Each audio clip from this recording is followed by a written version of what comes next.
These headphones are dying. We're going to go ahead and just rock it on the speakers.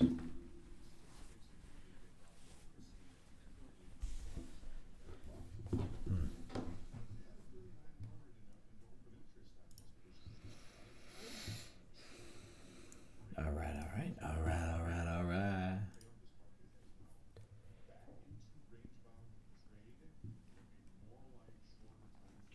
Once I get all these funding accounts all set up and done, I will probably get my level 2s for Top Step because I like to see that on the Top Step. Just so I don't have to flip back and forth, Quant Tower and whatnot. But we will see what happens. We're kind of going to open right in the middle of the range here. This is the non-farm candle. Came out at 224,000, I believe. 272,000. And unemployment at 4%. So the thought process behind that is higher for longer. Do I believe that will stay higher for longer? I'm not sure because of the manipulation going on that happens prior to an election. I also think that with the Bank of Canada cutting rates as well as the ECB cutting rates, then we potentially see the rate cut come in. So just to catch up. Gonna see what else we got going on here before the market opens. Nothing crazy. Nothing going on. No wild news. We got Roaring Kitty coming in. I'm going to be watching GameStop just for my entertainment purposes. I have 0 shares of GameStop, unfortunately. So I will not be making any money. Well, I won't be losing any money. So pretty fine with that. It's just fun to watch and see what they do with the manipulation and all that fun stuff. Alrighty. Oh, thanks.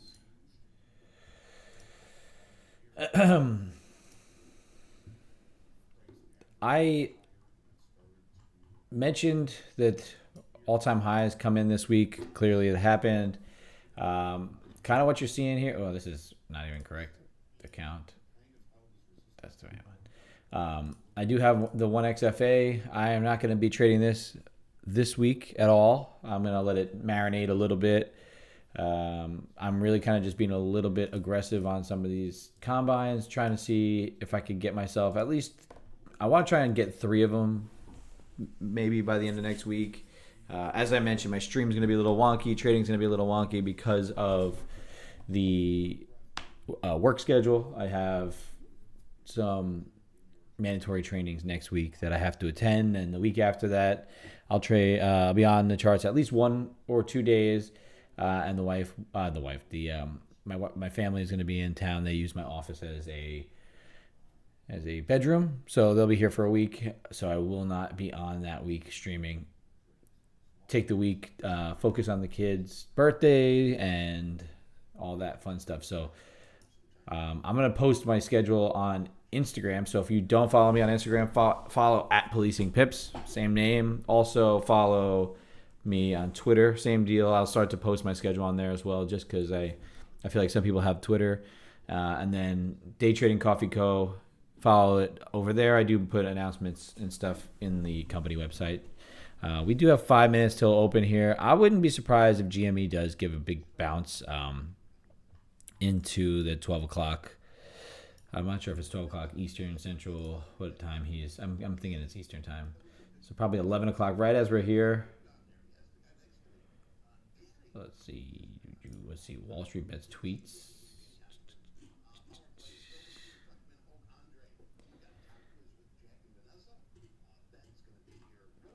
So interesting for that for GameStop, they released their earnings early, almost to show as if they're not playing along with the whole thing, showing their losses. They kind of wanted to make this dump off, it seems like, pre-market. So they released those earnings early, and they offered out 75 million shares to buy.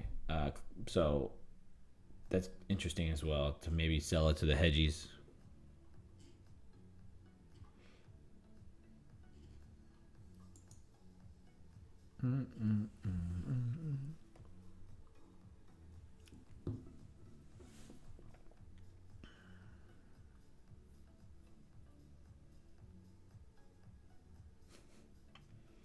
It's funny.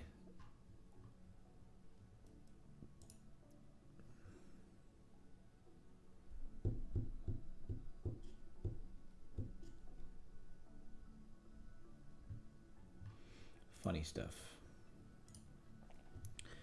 Manipulation at its finest.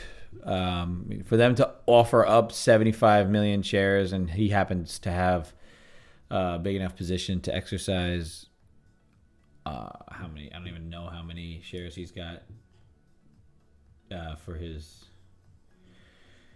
options.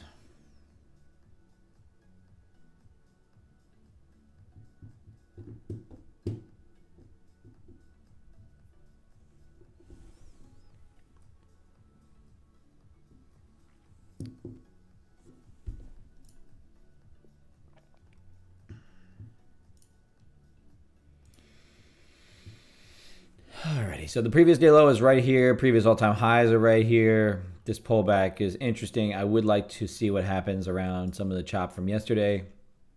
That 79 level was pretty important. So we're going to watch that 76 and change. I think I still have it on my quant tower chart. But nothing really to do right off the jump. I am a little bit... So what you see on these trades is a little bit of aggressiveness on my... these combines to try and get funded on the second or third XFA, just trying to maximize the leverage. So I'm not ready to be trading the XFA yet. This week has been a little wonky. I don't like the all-time high stuff. I also don't like some of the manipulation that's been going on. So just working on trading these combines, getting myself a second funded, and then onto a third and a fourth and a fifth. That's what I mentioned for June, is just leveraging as much to get to the funding as possible. Then we'll start to do the trade copier, and we'll work on that. We are starting to creep up. I think we do cancel out a lot of this move. This is right where we were sitting before the news. So I would anticipate this box to be interesting.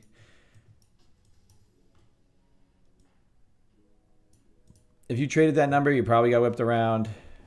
The initial move was like a gap spike up to the high side. So if we go in on the volume profile, you probably see a lot of empty orders. Let's see.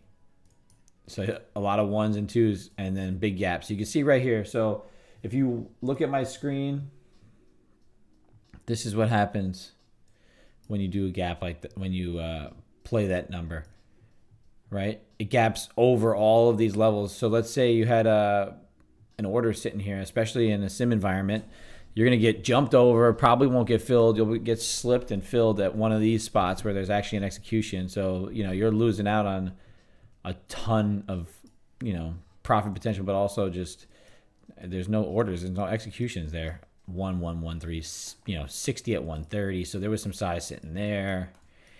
It jumped over. So everything, there's just like one execution all the way up, no executions from 14 to 15. So a whole points are just getting jumped over in that low liquidity. So just be mindful of that. That's kind of what happens with that kind of jump.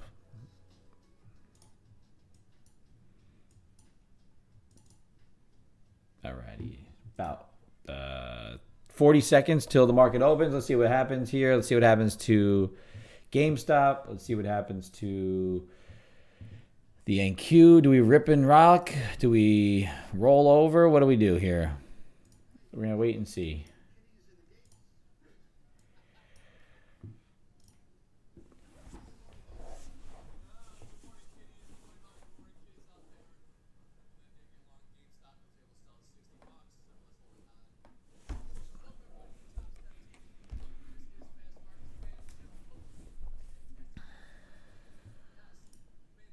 One second, 0 seconds.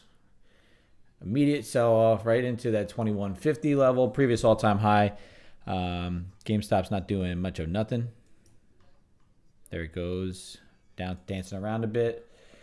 I think price is going to stay thin for a bit. You're going to see some whippy action here on the open. See if we can get at least 15 minutes of just some sort of setup. This is a nice little.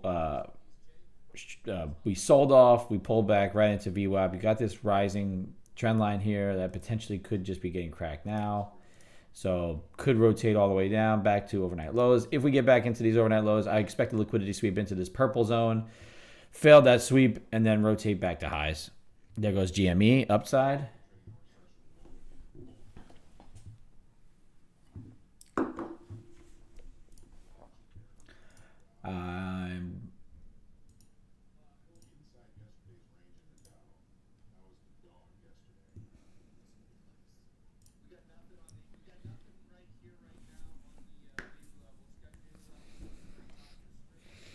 I'm interested to see what happens with everything today. There's a lot of just like coincidental stuff that isn't so coincidental, right? With the Berkshire Hathaway thing when he first tweeted something, and there's just a lot of manipulation going on within behind the scenes. You know, you don't normally see that kind of stuff. I think it's great to see if this GME would go rip up and burn these guys, but there's always a way for them, bigger players, to stay in the game, right? Who's to say that they didn't, the hedge funds didn't find a way to get that $75 million offering pre-market, get it filled on a bunch of stuff. There's a lot of reasons there. So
alrighty.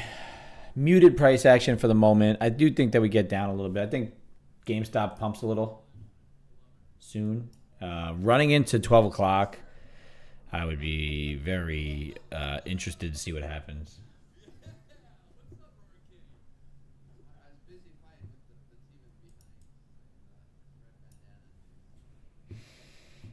This is a very interested level. There's going to be a lot of volume here, right? This is the all-time high. This is value area low. Our opening range is only about 146 ticks, so it's a decent size, 145 ticks, decent size opening range. Kind of like the norm. Usually, that's kind of where we're at, anywhere between like 90 and 150 ticks. So for the NQ, that's making sense. Russell's starting to creep down to the lower end of its wedge. S&P's also starting to creep down some. Okay. Apparently it just gave up on me. There we go. A crack of this low, probably, we could see maybe a rotation down. But you can see Delta flattened out quite a bit, just the same as price. I don't know if we're going to get a ton of movement. It could move today. I think that overnight highs, which is the all-time high now, which is the high of the non-farm manipulation, could be an interesting place for there to be some targets for something to attack because they were made pre-market. It was more like a wick-off high manipulation type candle, or it could have just been the pure liquidity grab and we just rotate lower and lower and lower. GameStop is starting to creep up. NVIDIA still rotating downside. It does have support at 1174.80. So if it does hit off on that, I would see if we can bounce. So maybe if NVIDIA gets all the way down to 1174, we can get ourselves down to this overnight low into that 18,920. If we get into 18,920, 970 is a support level as well, but I think 920 is a bit more important. And then we can kind of sweep that area and then bounce, but potentially not going to get there.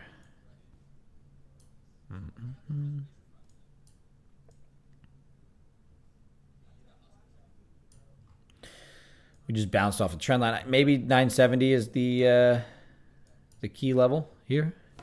So 970, this blue line there.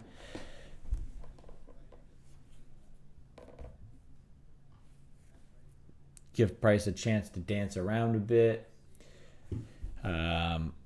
Like I said, these are just combine trades. I am holding my XFAs for a later time. You can see no trades, haven't executed anything on it yet. I'm waiting to kind of maximize my funding. I know with the stream being a little wonky, with the last few weeks, last few days being just a bit choppy and all that, it kind of seems like I'm in a little bit of a off area, but I'm just kind of being a little bit overly aggressive on these combines to try and maximize my funding by the end of the month, right? So that's really the goal for me. If you kind of have been following along for a bit, you know what my plan is here. So, and especially with these all-time high levels, with the NFP, with the manipulation, with whatever's going on, all this stuff, even with the Fed quiet period, right?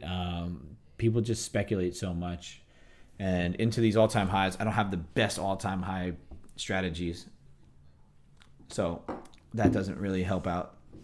So I want price to get back to areas that I'm interested in, or even if it's in these all-time highs, create some more supply and demand zones and really help me understand where the liquidity wants to go. I do think we have up to 19,400 as a extension level. The first level hit. Now we're going to see what happens with the rest of the. If when the Fed comes back, maybe that's when we decide to get up into that 19.4, even up into 20,000 at that point if it comes into there. Pretty much just haven't moved anywhere yet so far today, so we're just kind of chilling.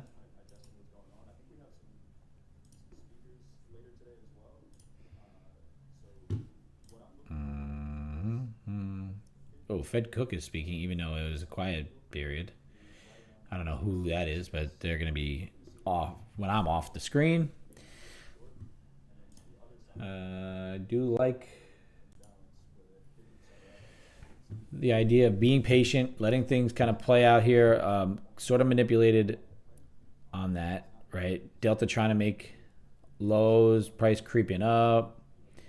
Got right back above that opening range. If you break over the opening range high, probably a rotation up into that upper band of VWAP, which is into that all-time high liquidity. I do think down to 70 is a good idea as well. We do have a high volume node here at 80. So a target, if you do short that opening range low, down into 980 and 970 respectively. It's just really kind of a digestion. I'm not taking that trade because I want to wait for this level down here to see if I will get any action around that low, around the 18,950, 940s, right? Obviously the overnight lows here at 940, 950 could start to be the reactive spot. So if we start to see the reaction around there, I will start to use that level to my advantage. Start to, like I said, also with these combines that I'm trying to maximize my funding with, and I'm not, like I said, I do have a funded account that I'm not touching this week. I'm letting it digest, letting it chill. I've kind of learned my lesson in the past where I have gotten funded and immediately hopped into it, even though I didn't quite maybe see the markets well that day or the day before or whatever, and just I didn't understand that you could just not trade it and trade the combines and stuff and then leverage those accounts, right? So do yourself a favor. If you've never been funded before and you get funded, or you have been funded and you've lost it or whatever, take a second, give your trading account a breathing room, right? Breathing space. If you pass it, say on a Monday, give it a few days, maybe even give it to the next following week. That's kind of what I'm doing. I passed it early in the week. So I'm just going to hold it until next week and let things digest over the weekend, let the account marinate a little bit, then start it fresh on a Monday, and then start trading that and sticking to the plan, right? Unless I see some weird manipulation into all-time highs and stuff like that where I can't really execute on stuff, then I'll stick to the combines and just continue to pass them and just develop a backlog of funded accounts.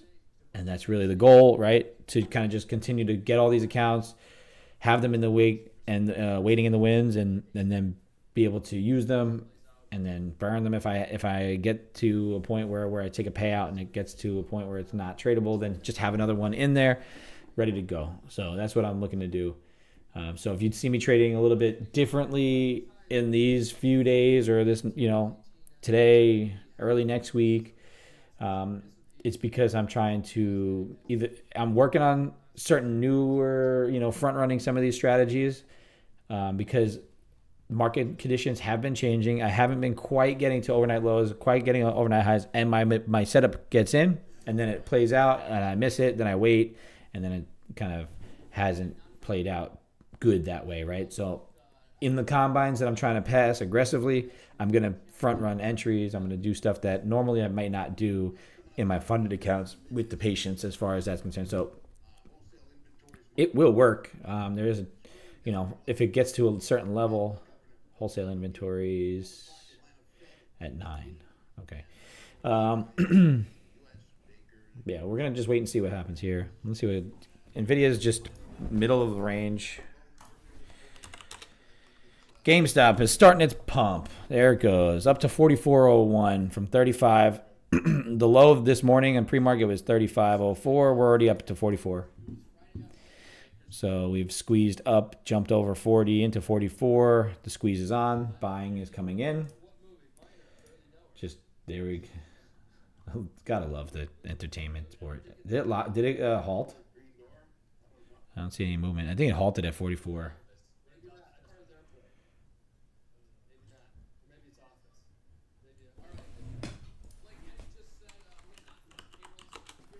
Halts.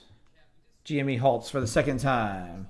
2 halts already for GME. Oh, man.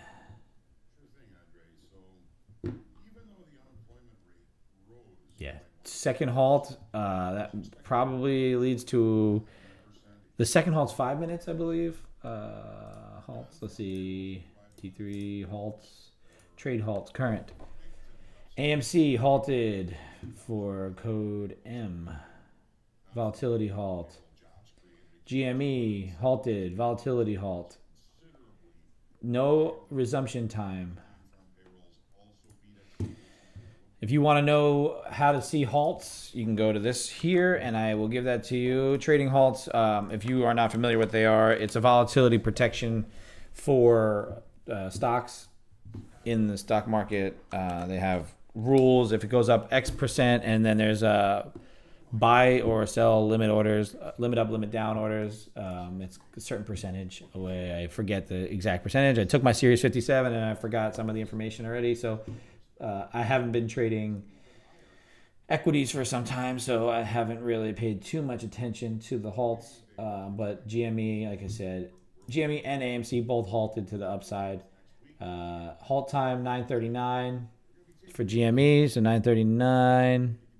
Well, 8:39. So I think it should be open at 45, 40, 44. So it should reopen at 44.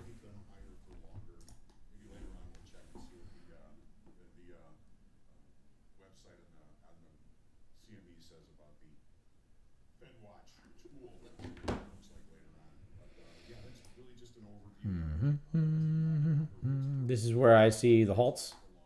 You can go into that. I shared it with the YouTube. I also shared it with the Tradecasters lobby. So if you are interested there, GME just resumed trading. It's up to 45.20. I would imagine it comes down, closes some of this gap potentially, but I'd say buying is just going to continue. And every halt, kind of once it gets to a certain amount of halts, they resumed at 9:44. It will end up stopping trading for the day at some point. The halts will last a lot longer. It's all limit up, limit down volatility halts.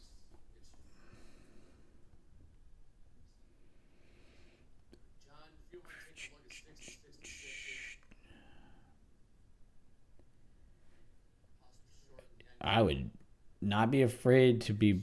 I mean, it's $47 a share now, where that's where the good old NP sold his. I have nothing here, right? For our trading, our strategy here does not lend itself to playing around the VWAP. I like VWAP as a target. I don't like it as an entry point. There are great strategies that provide good entries around VWAP. However, today is very much a wait and see type day, especially with the non-farm manipulation, right?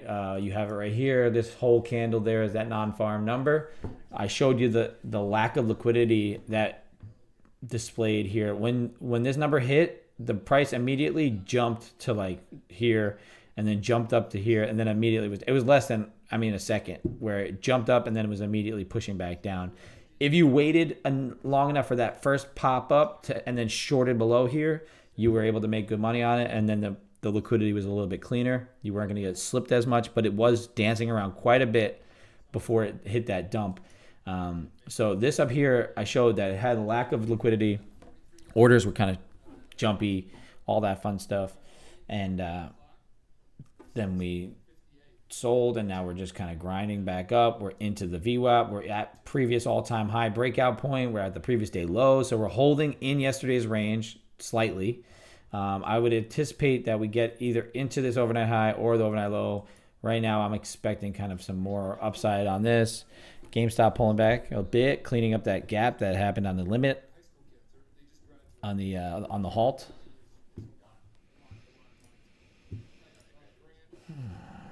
AMC still hasn't reopened. 9:41 was their halt, so it must be an 8-minute halt. Nope, it's back. 9:46, 5-minute halt.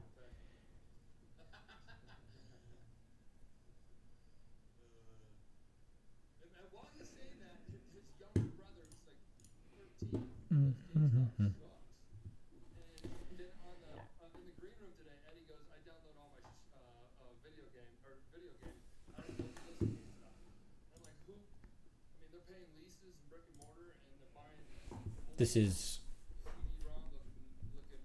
nothing for me. I do think, like I said, with S&Ps rotating higher, I don't have much on the way of like a delta divergence. I don't have anything telling me that I have an edge in this market currently. Still sitting within that opening range. The Russell did a nice little pop. You are going to get the Russell moving around a little bit more on the GameStop stuff than some of these other stuff. But, small cap things. S&P's trying to fail the opening range high.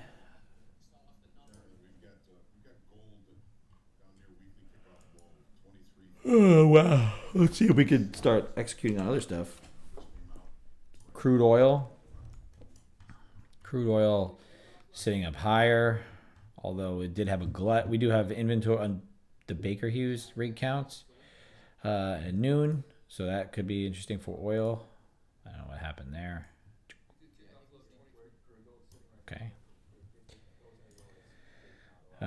Patience pays on Fridays, especially if you're really not interested in some of these levels.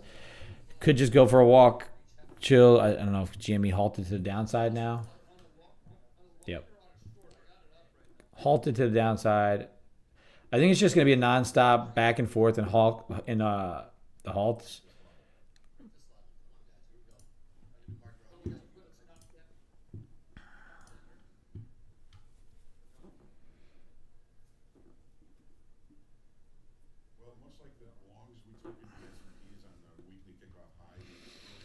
I'm listening to Top Step. If I find any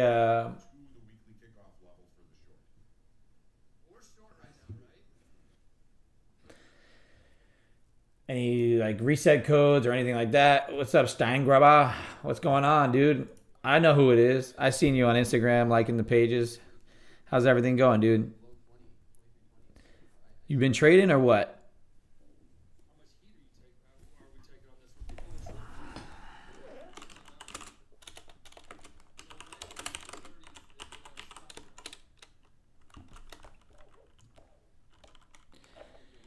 Still working in I love it. I love it. Well, you're in the right place. I've switched over to the futures world. So most of what I stream is all future stuff, but I do talk about equities things here and there, right? Obviously, GameStop is the flavor of the day. So I will be mentioning all this stuff. Are you still a grip or what? You still working for NBC? I think the last time I saw you is New Year's Eve, one day quickly in the square. Once quick in the square when I was still back in the Times Square foot cop days. That's a cool gig that you got there.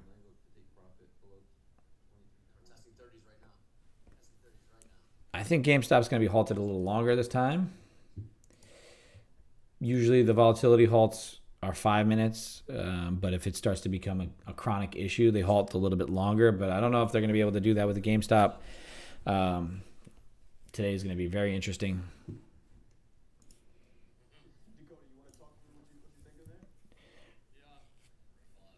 Doug, if you're interested, the Tradecaster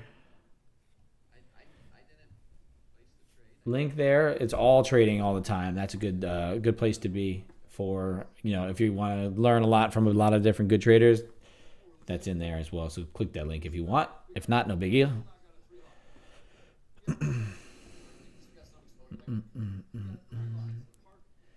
There we go. Starting to push up a little bit. It's going to ask you to create an account. If you create the account, it's 7-day free trial.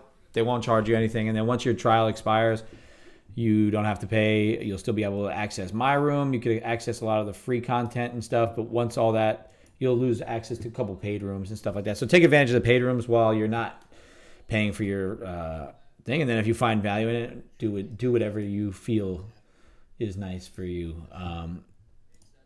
Friday is usually a slower day for me trading. I'm going to be waiting to see what happens with either these overnight highs, whatever happened with this wiki candle. I think potentially that if we do get above here, there's going to be either an acceptance and a rotation up, or we're going to start to fail it, and then we'll get that pullback to VWAP that we normally look for.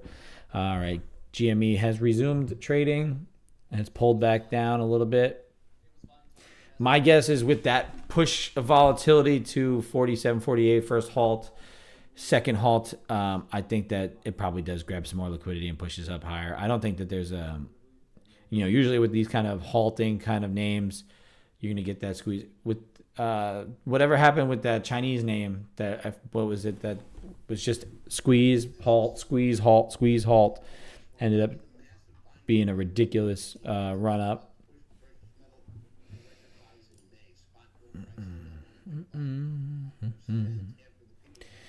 If anybody cares, this is what the GME looks like. I will pop it over to that screen quick. That's the GameStop chart. The halts happen usually when you start to see gaps and stuff like this. You're going to start to see the halting come into play. If it smooths out a little bit, you'll start to see, if we break through this high at 48 up into the 50s, I would anticipate another halt to come in. I don't see it breaking the lows. If it does break the lows, then I bet halts come in as well. You're going to start to see this thing go, halt, go, halt. That's how they limit the volatility in these names. Yeah. I forgot the name of it. That's how much those names matter, right? They don't really matter. If you make money on them, they matter, and then they disappear into the oblivion, and then another one comes by and pumps. It was a Chinese ADR, so it had a lot to do with that. Slow streaming day, slow trading day for me. Nothing that I'm going to look to be getting into. Crude oil is not moving. Gold. See, gold is melting off here. So with gold selling, that kind of gives me an indication that we're going to see these equities continue to push. They're usually slightly inversely correlated. The correlation's been a little disconnected sort of late, but when you see a precious metal, a safe haven get start to sell off, usually that indicates that a flight to risk is going to come in, right? So if money goes through flows, and if it's flowing into gold and into safety, because gold is a safety, it's a store of value, people will flow their money into the gold, rise in the price, right? If that flows out as it sells off, flows out and flows into more risky assets like the NASDAQ, like the US dollar, like GameStop, all those fun names. So we've closed the volatility gaps in GameStop, and it looks like it's halted back to the downside again. Yep. Halt to the downside. Quite entertaining. Let me see what's going on in the Tradecaster world. Oops, I got out of my lobby on accident. Let's see, who's talking what about GameStop? Let's see if Deck's talking about GameStop.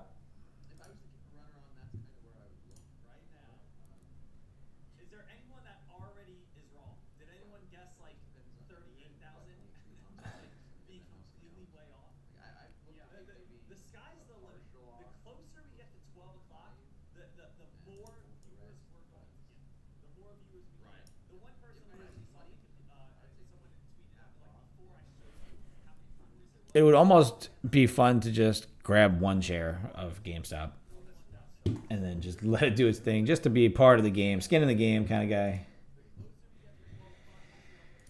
guy. Roaring Kitty live stream. Let's see if that's up there somewhere. This is not anything that I'm going to be trading here. It's like you said. So, I mean, volatility is kind of low here. You got volume. It ticked up a little bit on this candle. Maybe we start to get a sell-off a bit. This was like a breakdown, retest, sweep of the high, potentially, of this. But realistically, I don't see much action coming in until we really need to come into my levels. And my levels, previous day low, I do trade the low. You could maybe take a flush of that previous day low into the overnight low. I would not look for a huge move out of that, especially with 19,000 looming. So if I do execute that trade, you will, that's the reason why, right? It's going to be something of that nature where I'm just being aggressive on this, trying to capture as much funding as possible. Like I said, I do have the XFA kind of waiting in the winds. Roaring Kitty. Roaring Kitty live stream. Let's see. Where's that link?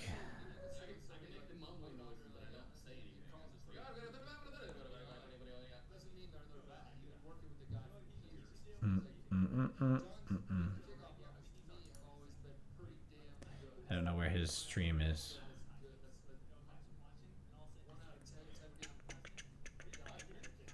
The Roaring Kitty.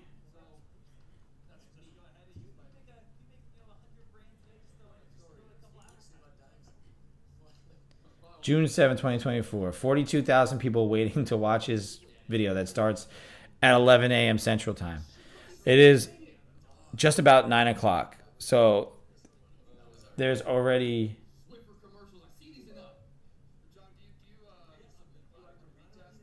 Why is all his such... Everything he does is so cryptic. It's hilarious.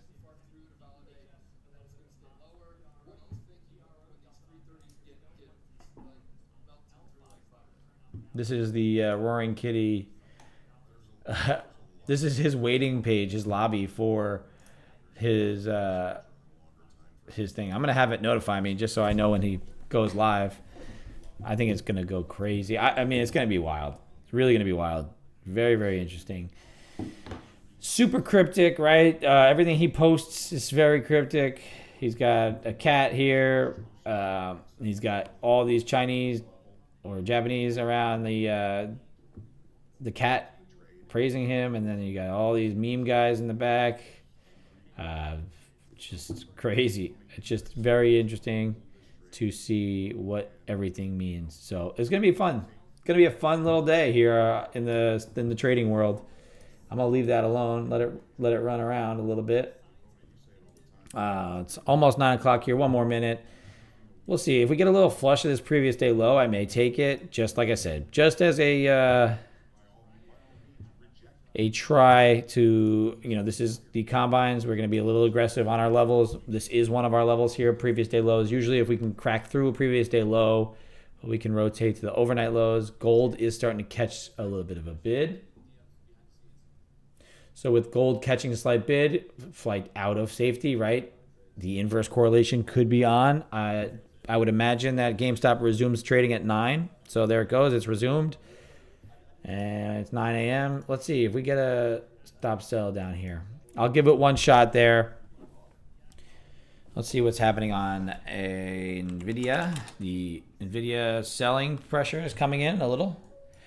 I would like NVIDIA to sell down, to, like I said, until 1174. If NVIDIA does do that, then the NQ should follow up. What's AMC doing just for fun? AMC is getting a little pumpy. GME. There's a little bit of a bounce play there at that gap fill. Alrighty.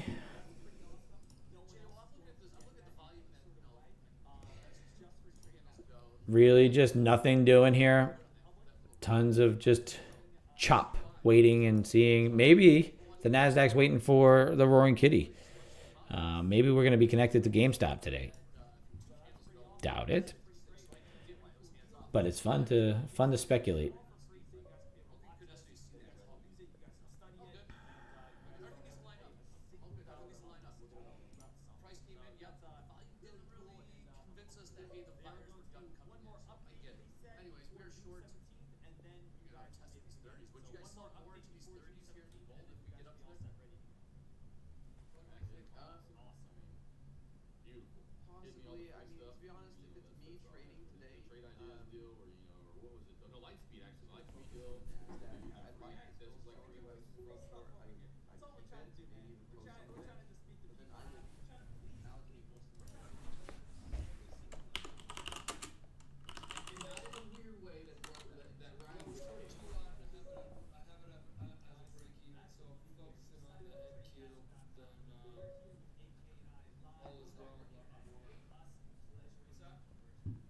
I got nothing going on here.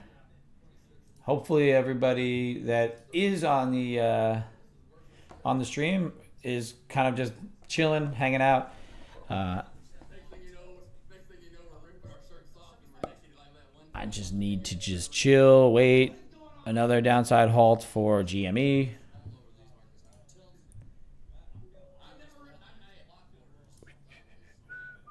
Nope, it's not halted. It's just not moving.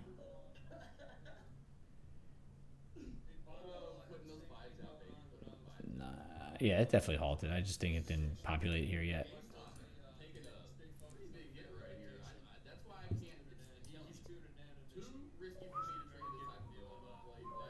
That previous day low acted as a key level of support here.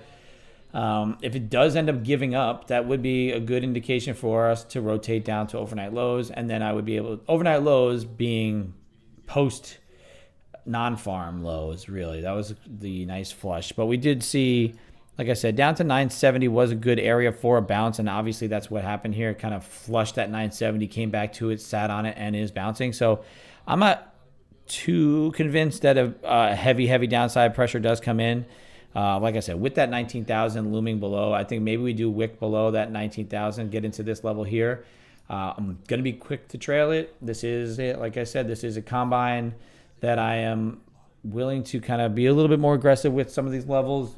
I'm trying to maximize the funding by the end of the month. I have my funded account right here, just sitting here waiting. I'm giving it a breathing period. just because I don't feel like hammering in and hammering out into those things right now. It was just want to see, and yeah, absolutely. Come back Monday, Doug. It's not really worth, you know, it's not worth just hammering into things. This, like I said, this is a combine. Being totally transparent with everybody, this is not a real account right now. This is me trying to execute and get back some more funding, just get into a nice groove. If I can get myself a few more accounts, I'll be happy camper. I'm going to get this stopped in below there and see if I can get anything out of it. Yeah, it's really not worth anything coming into today at the moment. It's just kind of really just, lingering around the VWAP. Delta got heavy and price didn't follow through. So that is also an indication that maybe there's some bigger buyers here. If we do get through these levels and rotate down, then the Delta probably will help us to the downside some. Russell's holding the opening range highs. S&P's holding opening range highs. How it's been working this week, though, is NQ's been sort of diverged from all these other names.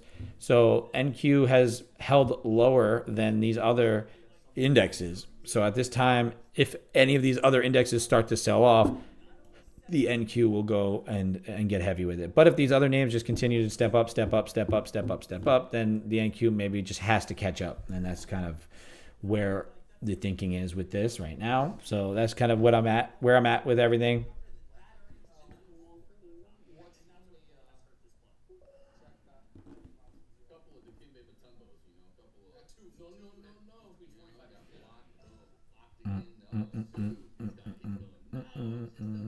Nothing doing. I'm waiting for this to try and sell off.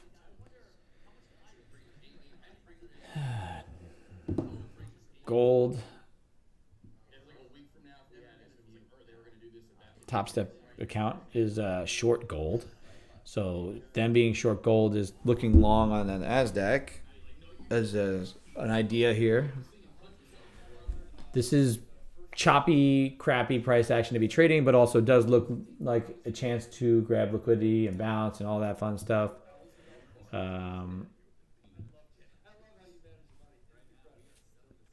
GameStop still halted. 10:02 should open at 10:07, 9:07 Central Time, so 9:07, one more minute, should open up. See what happens with the squeeze, or if it's just going to continue to melt off. I don't think that's the case. I think there's a lot of people just buying.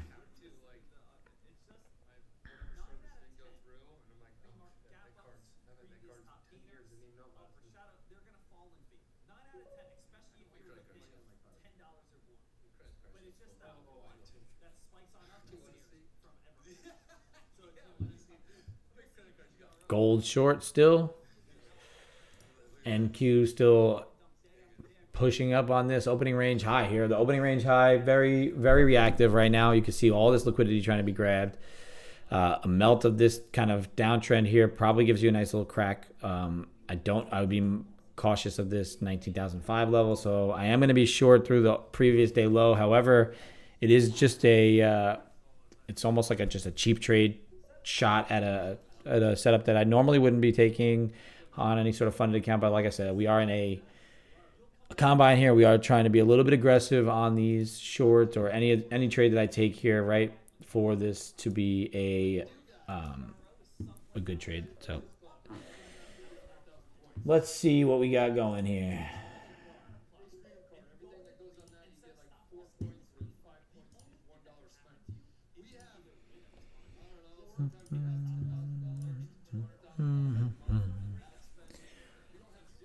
Yeah, Monday I think I'm going to start to get better price action. I think I do a weekly write-up, Doug. So if you do look at the anything I post in the write-ups, I do mention like how I anticipate the weeks to go. And the one I posted on Sunday pretty much played out how I expected it to. I have the one funded account. I didn't really yesterday and the day before kind of chop myself up a little bit on the combines. So today, like I said, I'm a little bit more aggressive when it comes to these combines to get the funding and come in and have that leverage later on. But if you come back on Sunday night, I usually do the write-up. You'll be able to see it on there.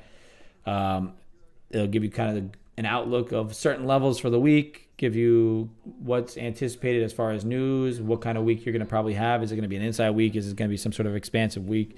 Are we going to hit off on all-time highs? Are we going to sell off? That's usually what I put in that. Obviously, it's not perfect. It's right a lot, but it's about a matter of executing on a day-to-day basis is really the most important thing.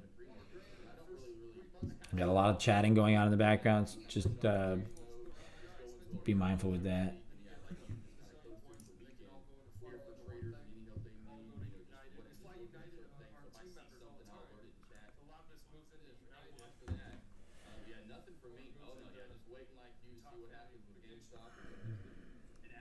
I want GameStop to run. I would love it for the people. See if GameStop's gonna pounce.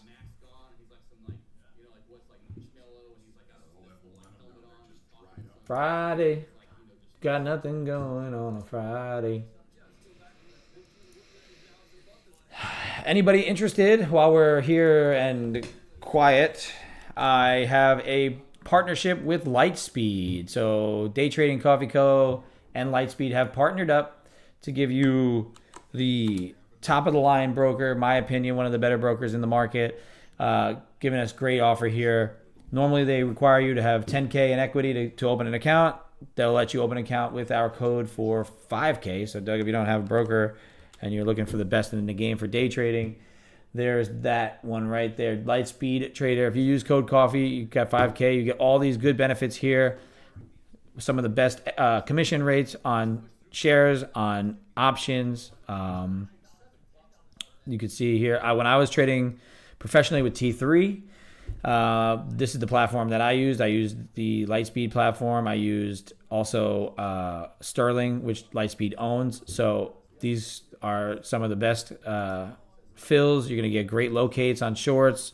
Everything that you could need in a good day trading brokerage, Lightspeed has. So I'm trying to work on a partnership with them aside from this, right? Because with Lightspeed, I am, obviously I'm pushing people to their site, showing that I'm being a good partner, but also at the same time, the goal with the coffee company is the more coffee I sell, the more money will, once we become profitable, the more money will go into the funding fund, and the funding fund is going to go back to traders.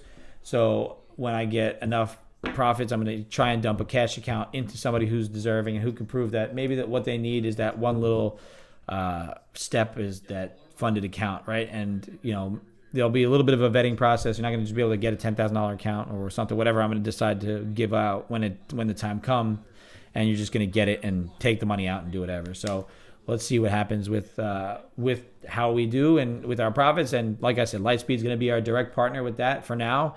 I think they're a great partner. I think they've got the longevity. They got a great technology team and partners where we can really work together. And the more people I can send their way, at least to look at their platform and click through their links and show that I can drive traffic to their website, can at least provide us with the good. And so we can at least be here and execute and have the best brokers and the best platforms. And if you have any other things that you need, if you go to daytradingcoffeeco.com, all of my resources are in there. Partnerships. If you go to the partnerships tab, you can see everything in here that I could actually change that page title. For some reason, it's called New Page, which is weird. But if you go into here, that is all of our partnerships at the moment. That's who we are able to try and give you a little bit of discounts and anything that we believe would be useful for traders as on top of our coffee, right? I'm here to provide good coffee, good trading tips, and everything like that. So that's what I'm looking for there.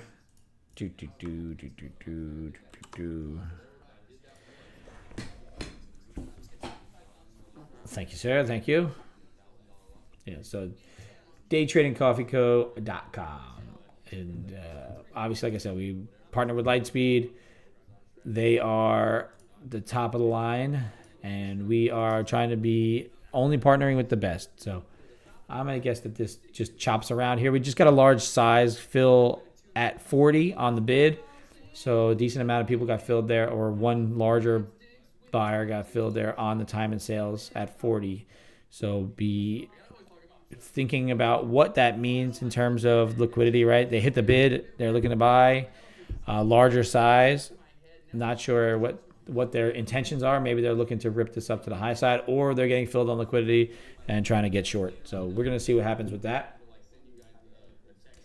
As I mentioned, this is sideways chop, not really tradable, not something that, especially on a Friday, if you notice this early, maybe just stay out of the markets, go for a walk, enjoy your weekend.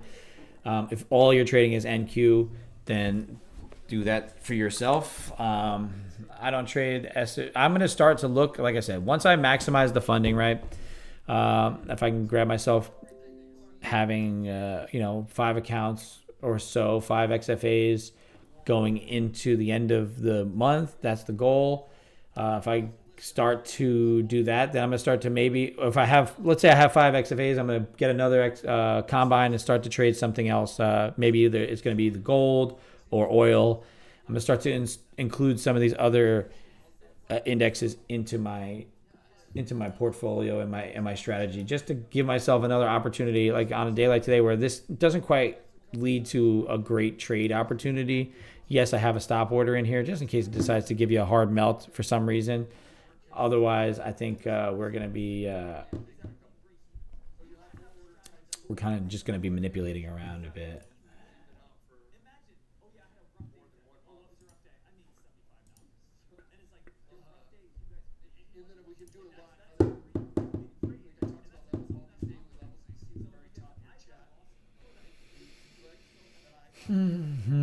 Friday. The last 2 days have been a little bit choppy, messy. Today's a little bit choppy, mess. If you are only trading NASDAQ, get yourself a break, relax for the weekend, and reset for Monday.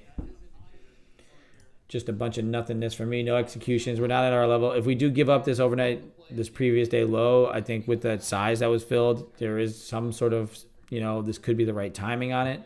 S&P's is overview app, if we pull back into there, could be interesting. NVIDIA still trying to push onto the lows at 1190. I want NVIDIA down, like I said, down to 1174. If that happens, then I think overnight lows get tagged. I think the longs try to come in here at the overnight lows. I think there'll be a full rotation back probably to the highs. If that's the case, we'll see what happens. If I get triggered in on this, I'll let it play out and see where it goes. Like I said, 19,000 will be a solid support level, then down to 70 if 70 gives up overnight lows.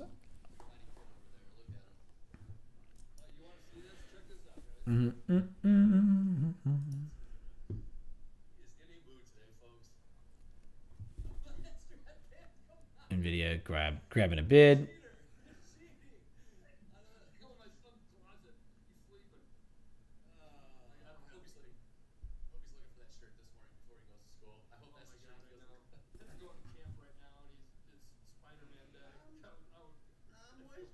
I don't know what to do with this crappy, choppy market. NVIDIA's going upside a little bit, staying within its range.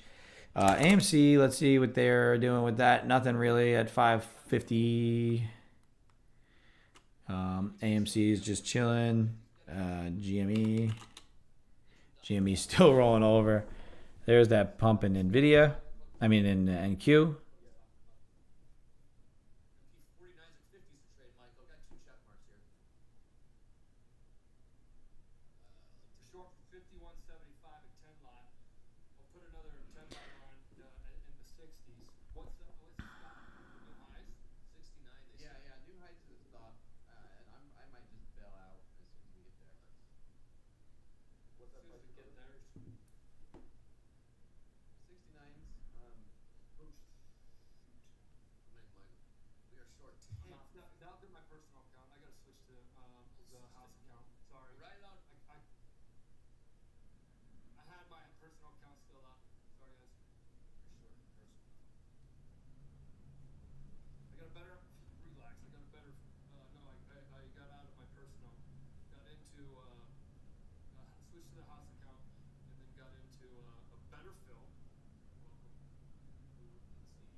I just bought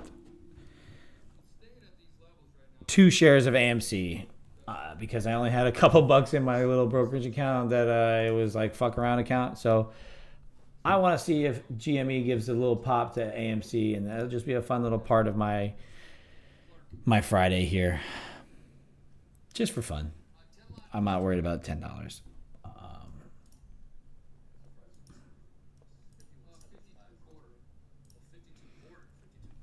This is brutal price action.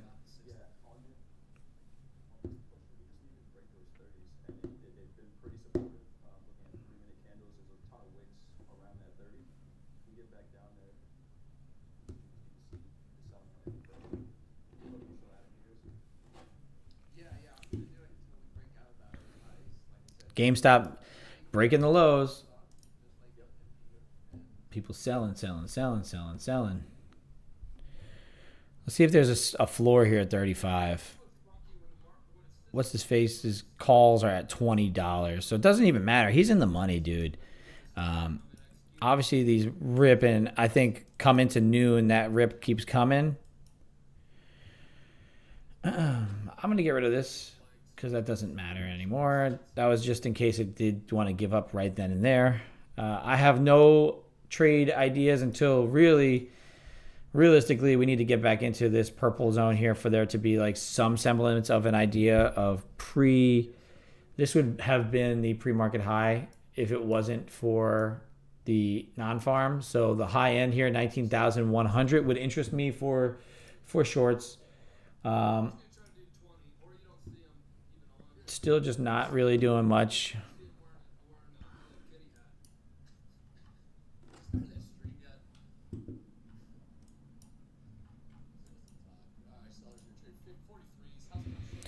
$9:20 a.m. here, Central Time. We've been open for nearly an hour.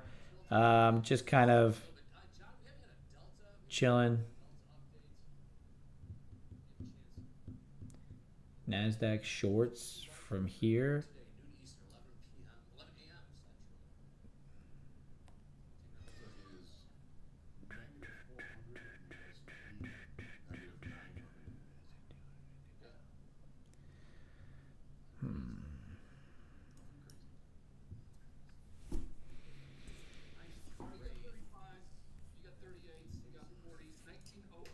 Heavy Delta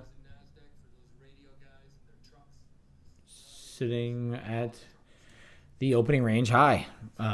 Russell running into a little bit of overhead resistance. Nothing crazy there either.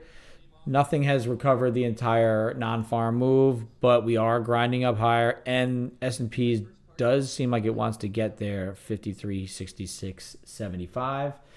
19,090 would be that volume area that would be interesting for the NQ to try and get up to. 19,090 up to 100. That's that area right there.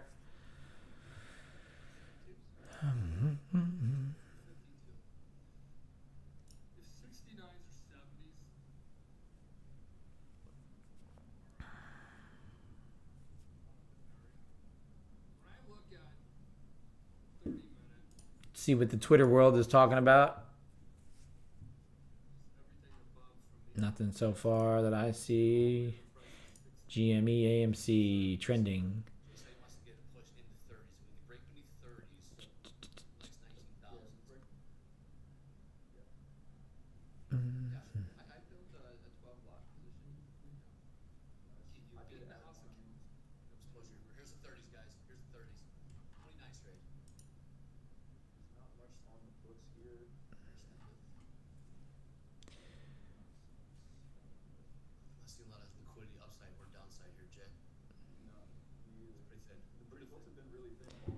I don't have anything to do here. There's GameStop with that 75 million share injection really hurts the plan that I feel like was in place here. I feel like that's just something that happened that really was not something that he was looking to happen. I really don't think that was part of the plan. That's funny. Davey Day Trader getting all pumped. Gotta love when the day trading Dave Portnoy pops in every once in a while. You know, when he starts to make appearances in that, then it's going to end up being something fun.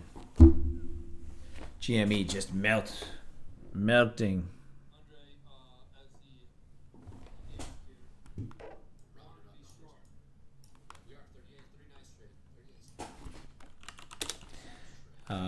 AMC 545. What's the Nvidia doing? Nvidia trying to get heavy. Still same as yesterday. Yesterday was gross. I mean, price action was gross yesterday. I was saying that I was waiting for non-farm. We got non-farm and still nothing as far as price action is concerned. So I'm thinking that the rest of this week is just trash. Yes, we may get some movement, but realistically, nothing crazy. Yeah, just zero executions. This is choppy action. This is something that you don't want to get involved in. Come on Monday, we'll get a reset week. People will be a little bit better off. Anything next week as far as news is concerned. Monday's just got bill auctions. Tuesday, 10-year note. Wednesday, inflation. So there will be slower, choppy price action until the interest rate decision on Wednesday. That's real. I feel like that's pretty much all we're waiting for. So you may get this action until next Wednesday. You'll get an interest rate and an inflation reading on the same day. The anticipation for it to be a cut is probably not as high as it was. Let's see. Countdown to FOMC. FedWatch tool. What's being priced in currently is a 99% chance that rates stay the same at 500 basis points, 500 to 525. It's a 99.4% chance and a 0.6% chance of a cut, of a 0.25% cut. For July, that still higher. So a surprise would be a cut anytime before September. Yeah. So this is the probabilities of that currently.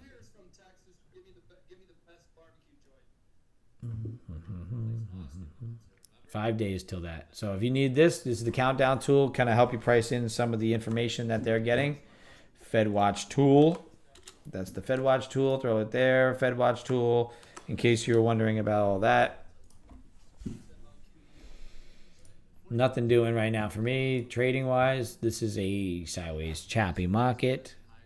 I would like to see it melt through this previous day low, but I also feel like that could be manipulative since they're going to take the S&Ps up to 53.60. So you can see the divergence here, right? S&Ps is extending away from VWAP, trying to recover this NFP. This NQ is relatively heavy in comparison, right? Hasn't quite made it higher. Still within the opening range. Just close to VWAP. I mean, right on top of this trend line here. That's really holding up pretty nicely.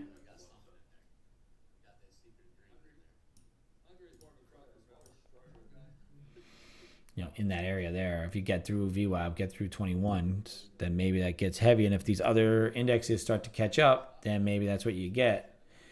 I'm not a huge seller on VWAP, so this has to close and get below previous day lows for me to be interested. Although that could be a liquidity grab, bounce play idea. Real trades, real accounts, real P&Ls here, folks. Real executions, real time. We're not going to post this later. This is real time, folks. Real people. Real people. The bananas at Fenway. Gotta be cool.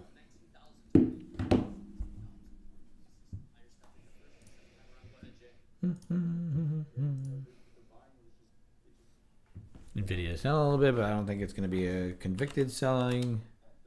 There's the GME bounce up to 36. So we flushed the pre-market low on GameStop, and let's see if it continue rallying up. AMC in that little declining wedge here, so I'll put these up there. AMC here, GME here, Nvidia there. Nvidia rotating back up. So like I said, this is a very sideways, choppy. Not a lot to say is going to move in either direction here. So I am going to stay on the stream until 11. If anybody has anything that they're looking at besides GameStop and all that fun stuff, let me know. I mean, I'll always analyze something. Charts are charts. I can analyze them. I can't promise that my longer term analysis is going to be spot on. I don't have a ton of levels and a lot of other things, but I'm willing to go through stuff if you have questions on anything like that. Fed cuts, quiet periods, halts, GameStop, Nvidia, Microsoft, NQES, oil, gold, coffee. If anybody wants to talk about coffee, we could do that as well. I'm all about it at daytradingcoffeeco.com. Check it out. Use code PolicingPips. You'll always get 15% off every order using that code. So be mindful and use that. Don't let it go to waste. Microsoft's heavy. Nvidia is just flat. I think so. Nvidia does its 10-to-1 stock split today after hours. So I'm guessing that we're going to probably either stay flat. You might see a little bit of a pullback. You get a good cost average on those. I mean, it's going to end up being anywhere between 118 to 120 bucks, seemingly when it does split. Then it's going to be more accessible to more people, and you're going to start to see more buying probably pour into it.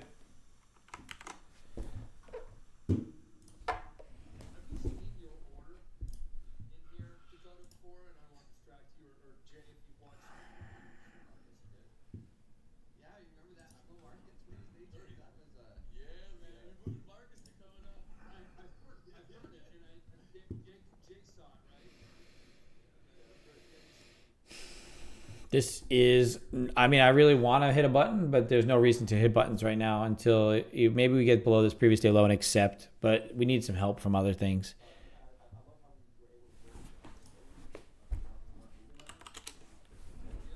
Oh, yeah. 36.90 for GameStop. I'm going to guess it's halted again. Halted at 10.26. I think GameStop just will play the halt game all day. 10.26. It should reopen at 31. We'll see where it opens at 31. Just nonstop halts.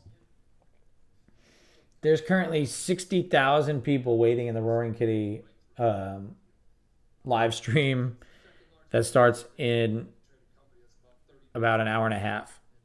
So this man is going to make some. He's probably not even going to say anything. I'll wager with you. I'll make you a bet. Wonder what that means. I love the cryptic, like fun stuff that he's got going on. It's fun. It's entertaining. That's all it is. There's nothing that's gonna come out of it. Yeah, you might break the market for a day. You might break the market for a little while. The market's gonna come back with a vengeance, and then we need to be ready to pounce as day traders. I currently own 2 shares of AMC, so to the moon, AMC. Just for fun. It's all fun. I want to see what it looks like on a daily. AMC at one point was up at that 60, 100, 393. Imagine that. Maybe AMC's the real play. And I just got myself 2 shares at the low. Big time 2 shares.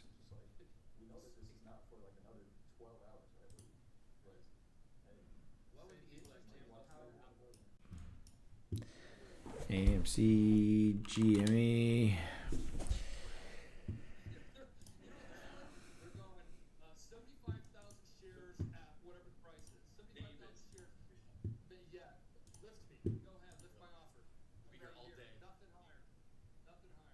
There's nothing here right now.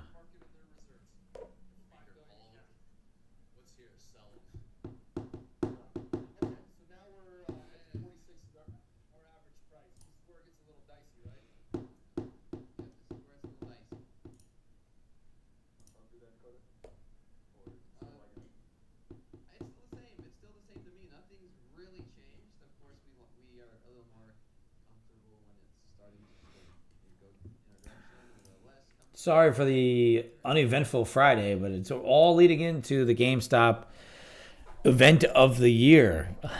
With Roaring Kitty having a live stream come at 11 Central. That's the normal time I get off the stream. I'll stay on the stream and leave his stream up just so you can see the reactions of it and whatever. But I don't know what it's going to come of it, what he's going to say. Nobody knows. He could say nothing. He could just sit there and stare at the screen. And he could even just exercise his options. That's all he can go on live and just click execute, exercise options, and then he's a billionaire. I think the price only needs to be in like the 40s or 50s for him to be a billionaire. So if he says the word exercise, it's going to halt up. It needs to get up higher prior to him talking, because it needs to get those halts out of the way, because I think if that happens, it's going to end up becoming like a wild ride, just 5-minute halt, 5-minute halt, 5-minute halt.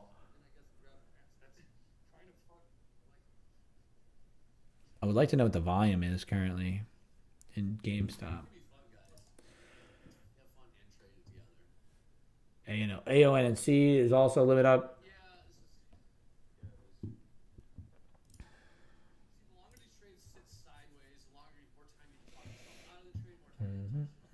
There's nothing to trade here. This is garbage sideways price action, right? If you start to get a break of this, you start to accept below here, maybe break down, retest, but it's holding over this previous all-time high. It's rotating up.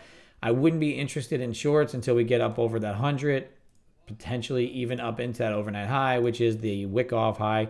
There was literally no liquidity here, and I'll show you guys again what I'm talking about when it comes to that. You see this wick here? This is the non-farm wick. If you watch this live at all on the non-farm number release, you see it jumps.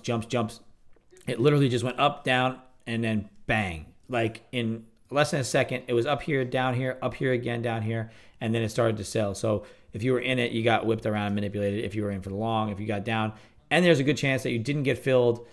Let's say you went to buy over 108, you probably got filled up here at 120, and then maybe if you tried to set up a limit order up here, you got filled. But you can see over here on the right-hand side, this is my volume. This is the amount of orders executed at those price levels. Look at that. So if you're in on that number, right, this is the normal liquidity, right, hundreds executions. Then you start to get into here. It jumps over this whole point, jumps over a whole point, jumps over almost a whole 2 points. Then it's only one execution. Then at 120, there's a bunch. Then there's nothing here. So just because there's wicks, just because there's candles, doesn't mean that orders were ever executed. It jumps over so many price points, it never executes, and then leaves a poor high here with 2 orders, right? So this is how that looks. You may see a full candle, you may see wicks, you may see a body, but that doesn't mean price is executed at every single price point. That would be physically impossible. So when you're down in liquidity, yes, price is probably getting executed at every price point. But when you're getting that kind of jumpiness and you start to see the algos getting whipped around, this might need to get cleaned up because of all that shitty order flow that happened there, right? That entire wick is basically nothing. There was some orders at 120, 130, and 145, 140, and then down. So now we're pushing up into that 67. You start to go into here. You're probably getting into that volume node between 90 and 100, and that's where that should go. However, that's 67 from yesterday's range, right? This was all overnight range. And then we expanded out of it, and we started to just, hold below it all day yesterday. Then we started to creep back up above it on the overnight, kept it back down. Then we have the whippy action, right? So I would expect this to either accept into here, which will be accepting out of the daily value range, and then start to see if we can attack those highs. And then that's when you start to look for the shorts up there.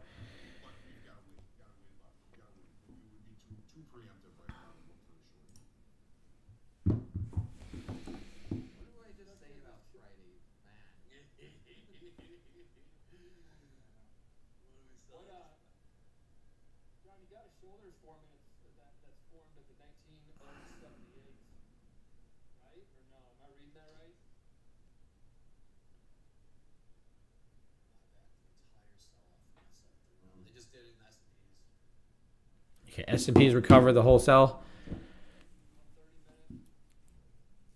We're going to look to see this get into that purple box and see if you get a setup in the purple box for a short.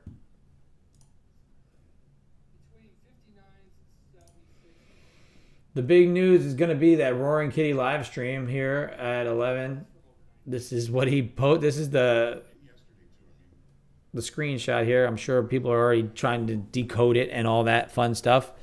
GameStop's starting to curl up again and see if it gets over 38. For some reason, my Trading View likes to disconnect itself because my phone probably has it running in the background. Yeah, I gotta get rid of it.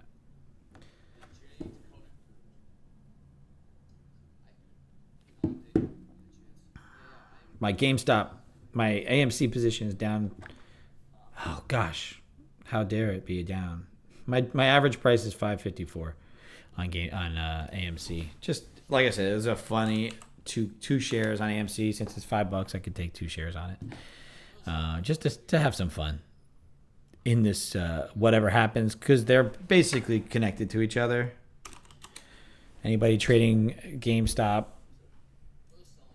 looking to go crazy. They're doing everything in their power to keep this thing held down. They early released earnings. They issued 75 million shares in an offering. You know, it's obviously not a coincidence that that's what happened. So just something fun to watch for the rest of the day up until 11. See where it goes after 11 o'clock. This is a Friday. Oh, man, I'm in the money. 2 cents on my AMC position. Woohoo. I'm not going to look at that until later. That's fun. Overall, like I said, we're pushing up into that 90. We should get up into the original breakdown point. We'll see if it whips off on the highs or if it's going to fail. Looks like a larger side just got filled on the bid at 89, 90. Probably a couple hundred lots here from 85 to 89. So right up into that 90. We just clipped and cleaned up that pre non-farm movement. So let's see if we get a delta divergence at all and get a setup for it. Maybe a little bit of a rising wedge pattern. You get a rising wedge up into that 108 level. That's a good short opportunity as well. Previous day high is 116. That's not a terrible spot either.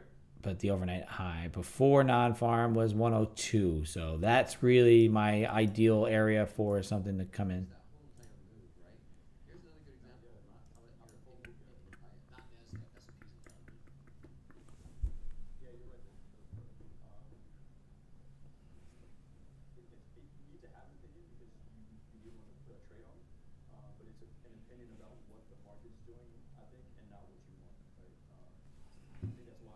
With the markets now holding up over 19,076. 19,076 yesterday acted as a pretty reactive level. I mean, it doesn't look like it here, but every time we kind of came into it, we bounced. And then we started fading through it. It was very whippy. Then it acted as resistance here, resistance there. It was VWAP at that point.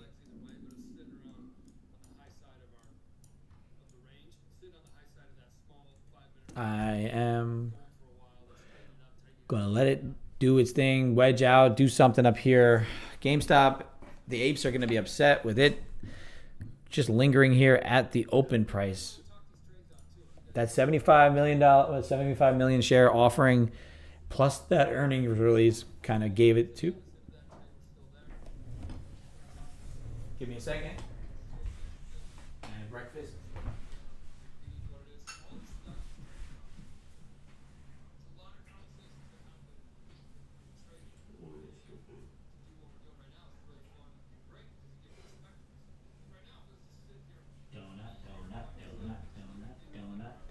Donut. What?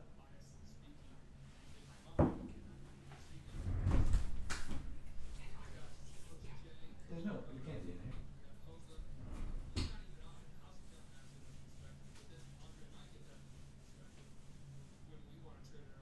What they were. No, he had a baseball game.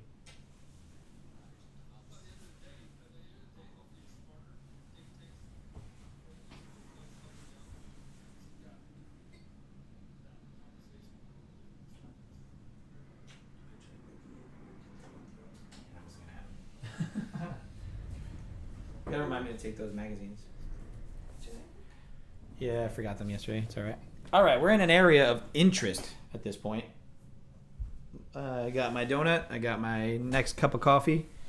You know, I always start my day off with the short squeeze espresso. So if you are an espresso person, the short squeeze espresso is a fantastic espresso blend that we have. I now have a donut because what kind of police officer doesn't like a donut? Got to live into your stereotypes.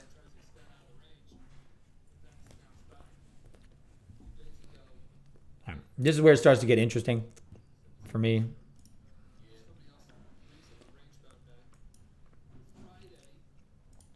This is perfect, beautiful.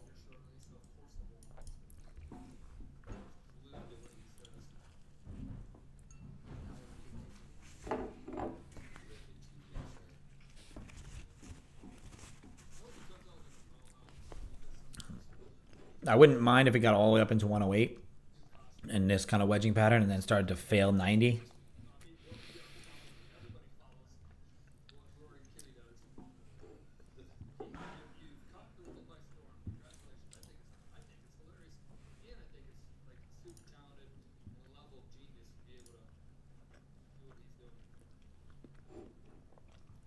If the ES hits off on 53.80.25, then I would anticipate a reactive move from it. And then if it reacts off that, then we should be able to get some movement on the NQ to the downside.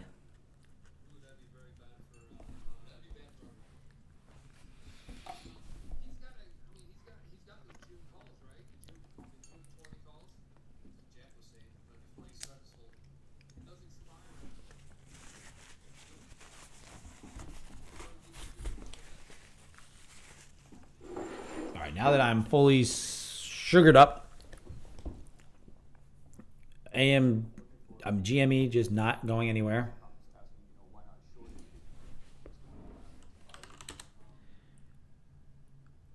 Still in the money on AMC. Bang. Funny. All right, let's see. I wanted to see this S&P get up to that yellow line, that 53.80 quarter. If it does that, then potentially we could whip up over 100, fail 100, and then fail this little bit of a line, a little bit of a wedge here. This is what I like to see at key levels. I like to see a tightening of a wedge. I like to see the S&P kind of front run us to a level, fail the level, and then give us the opportunity to get into this after the fact. It kind of confirms it. You do get a little bit of a delta divergence here as well. You push up, delta pushes. Now we're pushing up again, making new highs. Delta not pushing new highs, right? So you are not getting that aggressive buyer coming in right there. I would love, like I said, love to see it into 108. 108 would be a really nice area for it to kind of tick off of, start to roll over from. But like I said, if S&P hits off on 53.80 first, then there's a chance that we don't get that. NVIDIA not playing along. 19,108 could be the idea here. So there's that push into 104. I think we fail this, right? Delta is now acting in the same direction. So let's get up over 108 and see if we can get something similar up over 108. If not, the failure of 90 usually will probably give you that idea of this idea to come back into 67s. So 108 could be the target. If it breaks through 108 and through the previous day high, then squeeze is on, baby.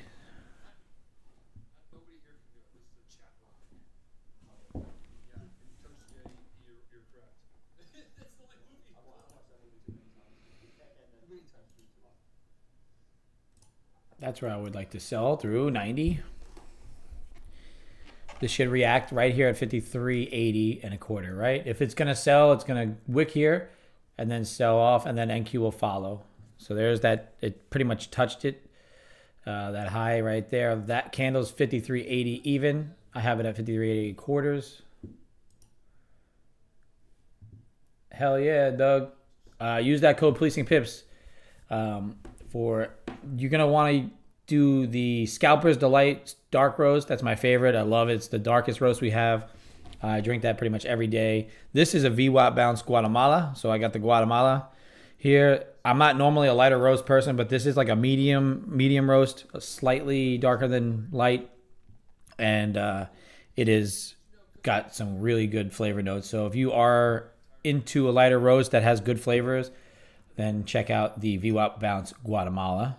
But like I said, the espresso and the shorts, the Scalper's Delight, they're our best sellers. People love them. Anybody who likes dark coffee likes that. I am a huge fan of those. That's what I drink every day, like I said, except for today. VWAP in here today. I do like to change it up on a day-to-day basis. But if you like it, make sure you leave us a review on Google. Let us know how you feel. Give us any solid feedback. We are a new company. We are trying to do our best to make things better every single day.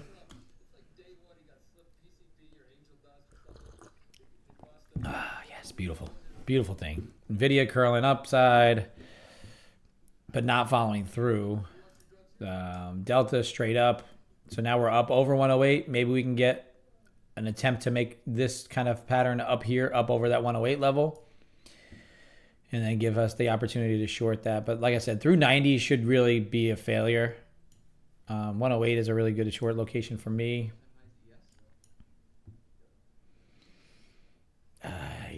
I would like to give it one more chance at this previous day high. It's funny that, I mean, that's what a lot of people look at. It seems like that's like the highest trafficked beans on our site. I could see who clicks on, I could see like the traffic to which beans, and it seems like that's the ones that people kind of gravitate to.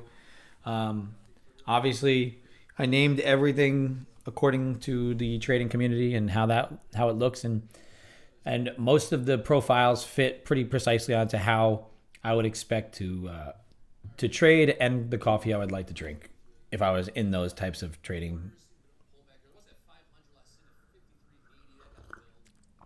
So the 108, as I mentioned, got there, wicked off, got to that upper band of VWAP, failing. See if it holds this trend, bounces, gives us a little bit of another push up. It would be even greater if it pushes right into that band and then the delta holds down. If the delta holds down, we do possibly have an opportunity to fade this 108 level. So I'm going to be watching it. If we can get up over it, delta still not quite playing along. So 108, if it does, in fact, get up into that upper band at 115 again. Oh, I X'd out of it. I hate when I do that. So if we get close to that 116, I may short 108. NVIDIA is already failing. I'm going to short 90.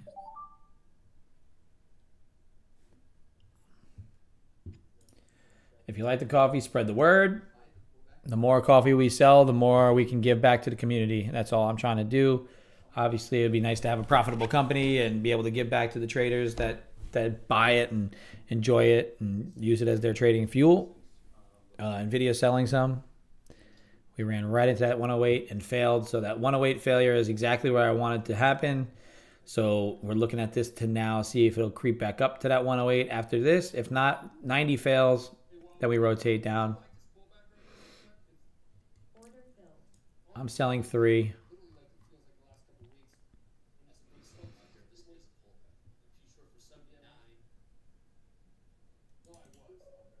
Limit by 1. What's up, Jofi?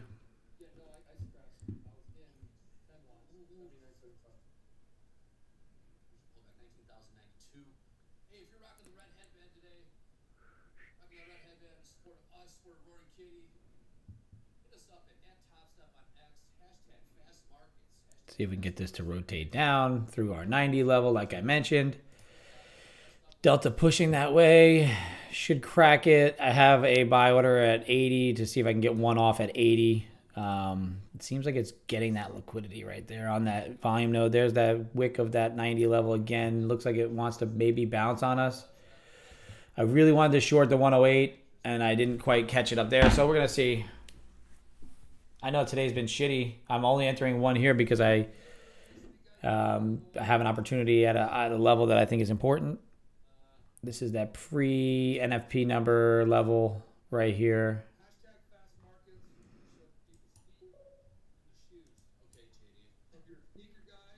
Ooh, damn, that sucks.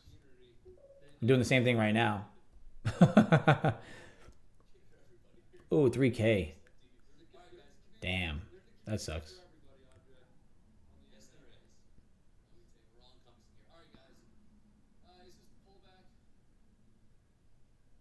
I'm going to flatten this at, if I can get down a little lower.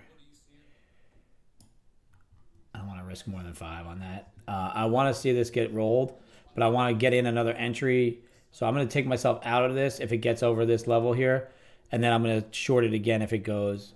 Because I want to limit my risk on this some. Nvidia looking to sell. I like it through 90. Like I said, 90 is good, but I think we do get another pop up to 108. If we do, then we're going to be out. And then I want to try and short 108. I was mentioning it before. I think that was really the important level, the 108 level. I called it out. I mean, if you shorted from up that at 108, good on you. I did not. I had this sell order sitting here, and obviously it was the target and not the initial sell spot. So we're going to get out of this just over where we're at. If it does, stop us out. If not, if it continues in our direction, good on us for holding. It should pop. Oh, man, it's that hourly candle close coming in. So that's something I don't want to be involved in. It is what it is. That's a good stop location, honestly. To the tick, it's the greatest stop location I've had some time. If it does sell off. If it doesn't, then I'm going to leave it there. That's hell of a fucking stop entry, huh? There's the pop. That's going to pop us off there at 90s. There's a buyer at 90.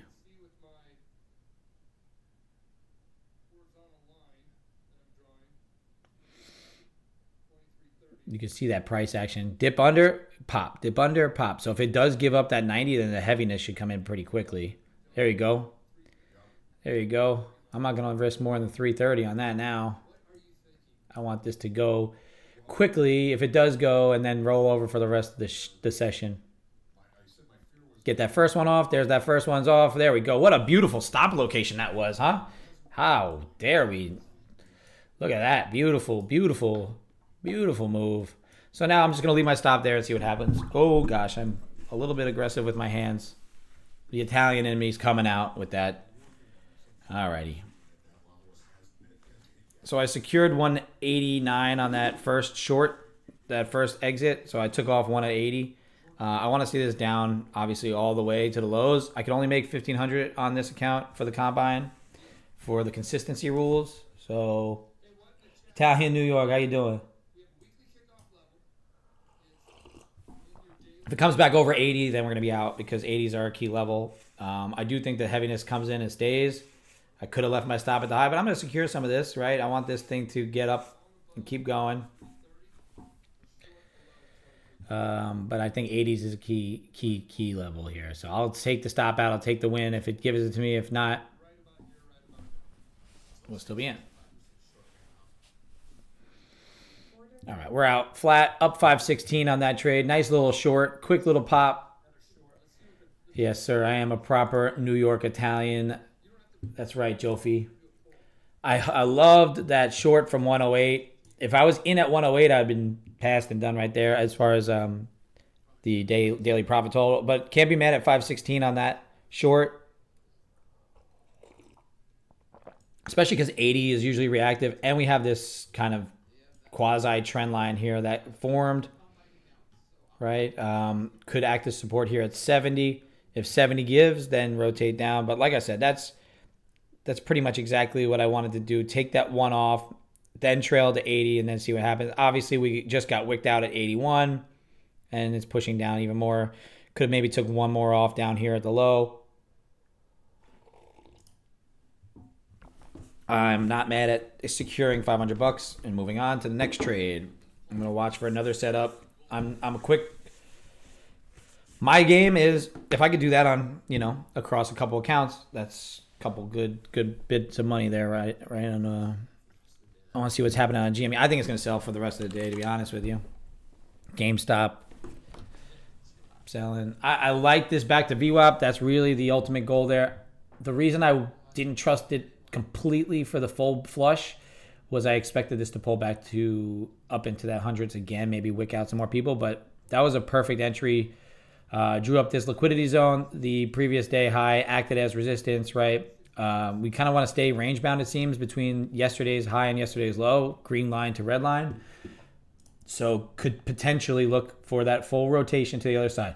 If you caught any of that move, if you heard that we were waiting for that 108 level to get hit off on and then look to short that 108 on a delta divergence, then I hope you're able to do that, make some money on that. You could still be in this short. There's really no reason for you to be out other than there is some resistance here at 70, right? I have the same trend line drawn up twice. Yeah. I mean, I don't blame you here.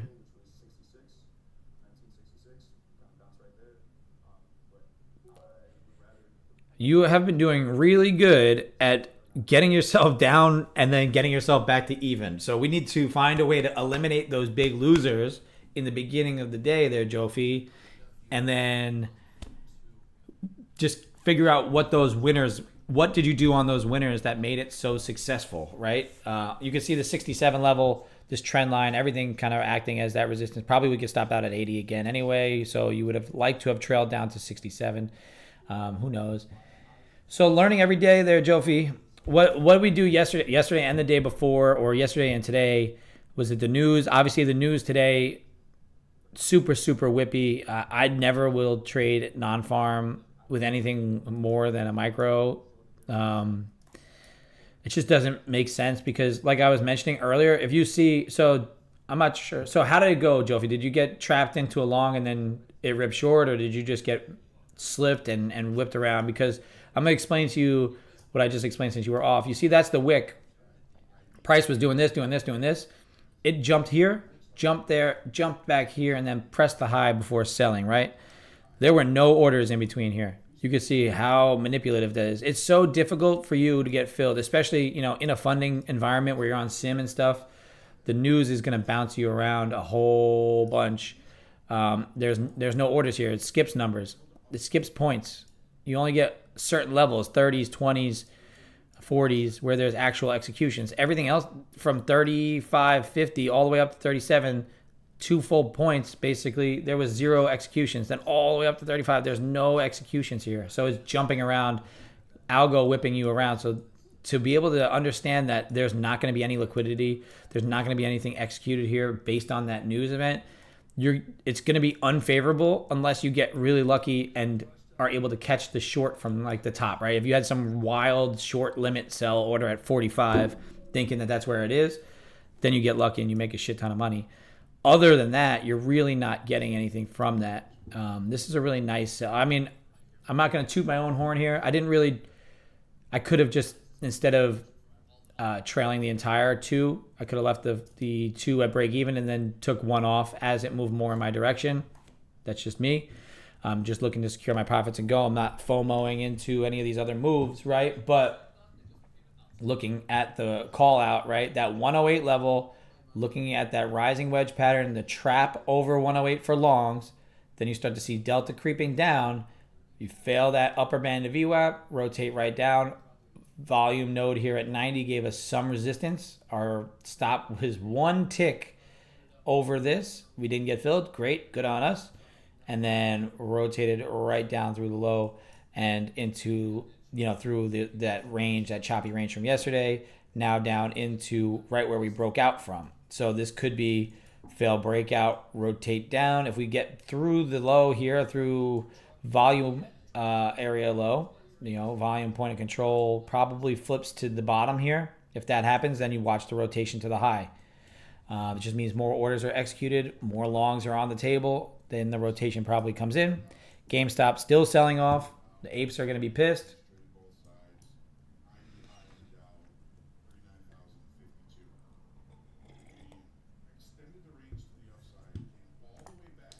Pretty happy with that execution. Yeah, it's hard to...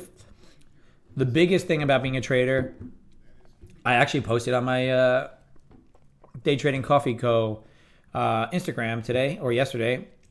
It's just a picture of coffee and a newspaper, but it's all about preparation, understanding the news, understanding the environment that you're in, and then executing your trades around that environment. I've been sloppy over the last weeks, and I'm going to be honest with you. I mean, it doesn't have to do with preparation or anything. It's just maybe a little bit of the last few weeks became a little bit desperation trading, right? I'm refunded. Now I'm looking the rest of the month. I'm planning out trying to maximize my funding, right?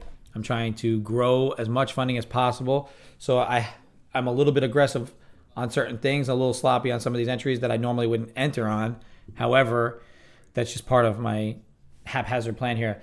If you're just sticking to your normal trading plan and you're not streaming, you're not doing something a little bit out of the realm of your own thing, every day you should have a plan where you check, go to Trading Economics.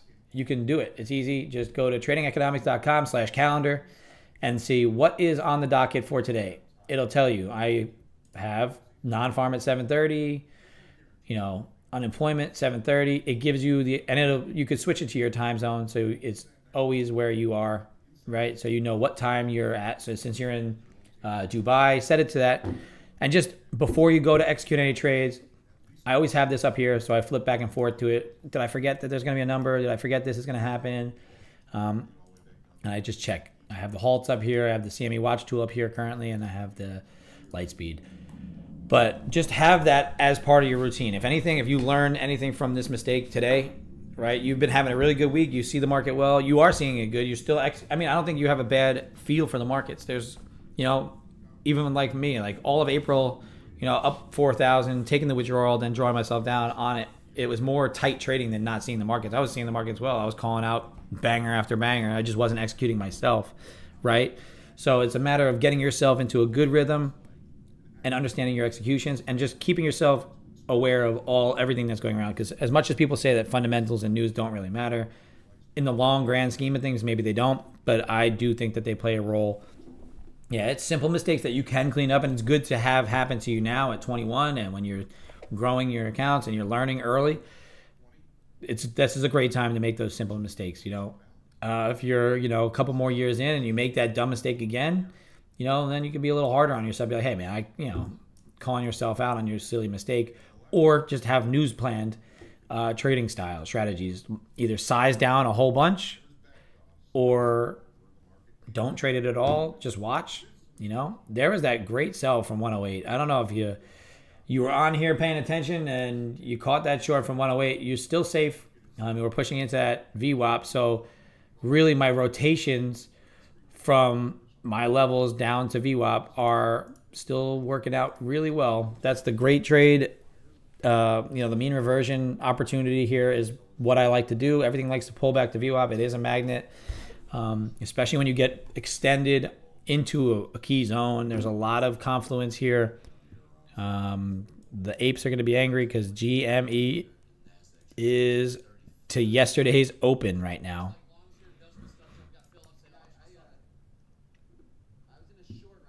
Yeah, it happens. Like I said, it happens.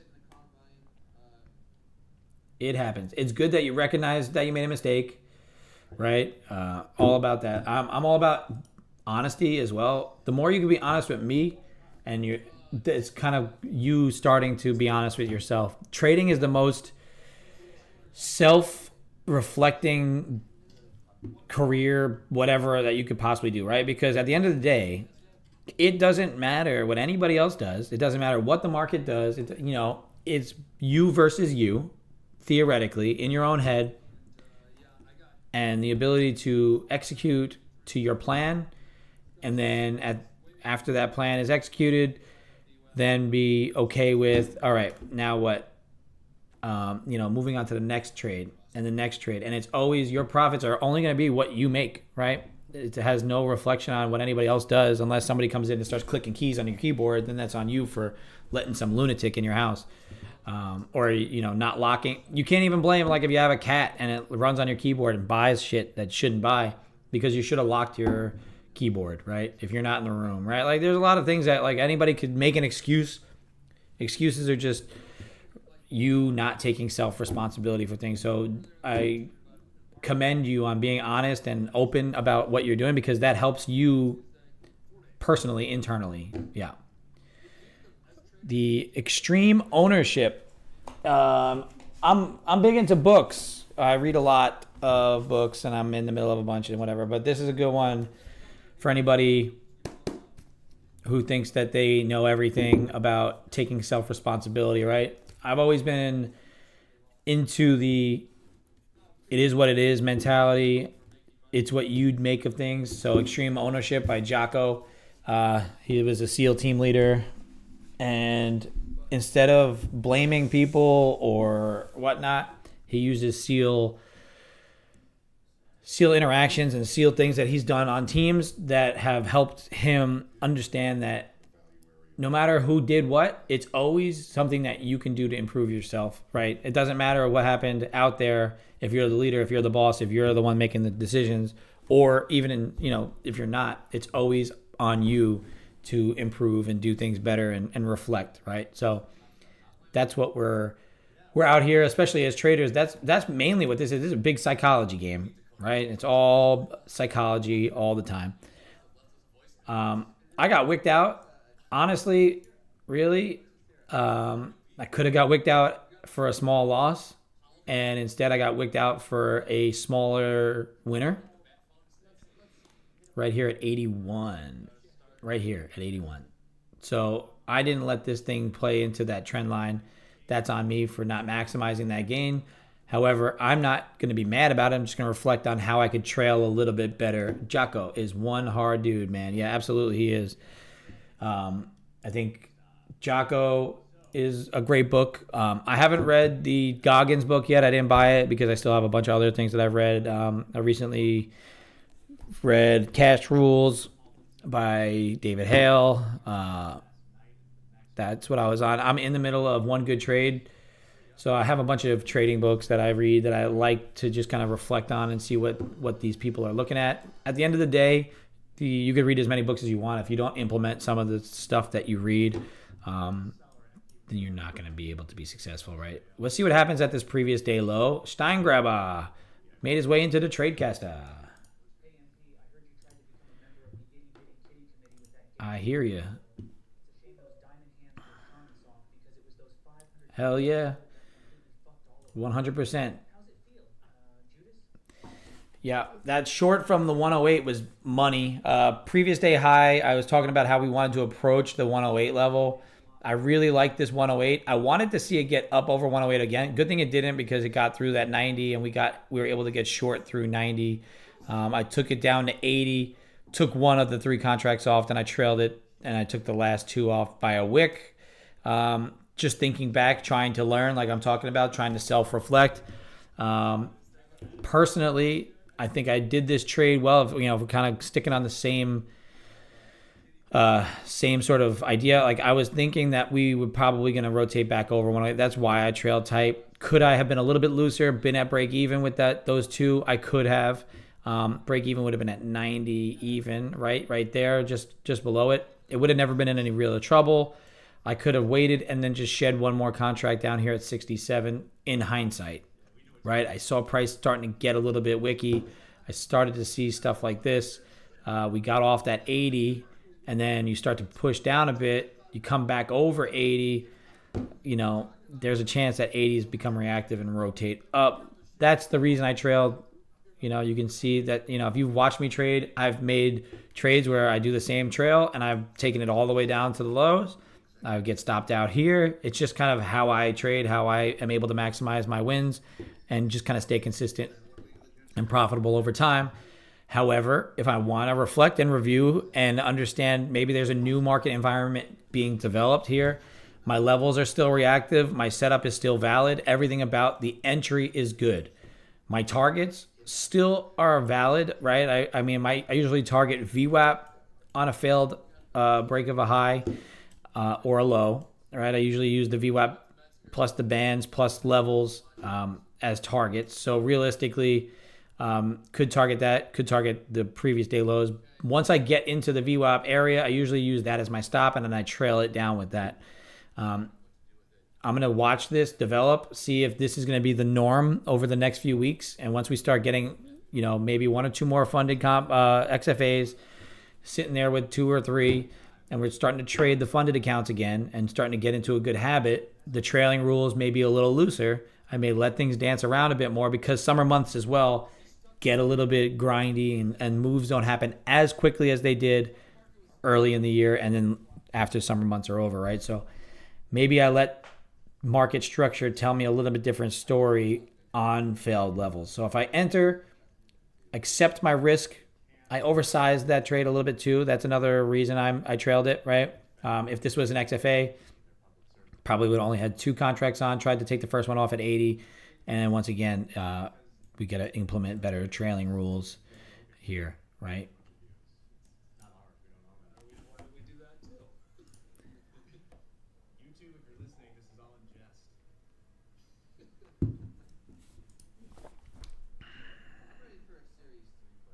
This is very, very good. Yeah, absolutely, Doug. Always learning from others and look back on your own mistakes. If there's anything that you can do to be a better person in this world, most people are looking to, being in the law enforcement community for now nearly 10 years and just experiencing life in general over my time. You run into the fact that most people want to blame somebody else for everything that happens. And that mentality just breeds more shit to keep happening and keep happening and keep happening and keep happening. And trading is a absolute magnifying glass on that mentality.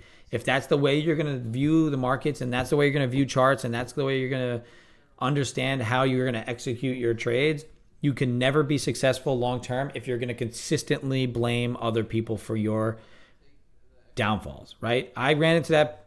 I'm going to tell you, right? So I've been funded by Top Step, I don't know how many times, a bunch of times. In the past, I never took payouts. I would always burn the accounts, and I would blame the rules. I would blame, my mental state. I would blame other things other than my execution errors, my money management errors, my strategy being not existent. It was mainly guesswork, right? Like maybe I got lucky or whatever.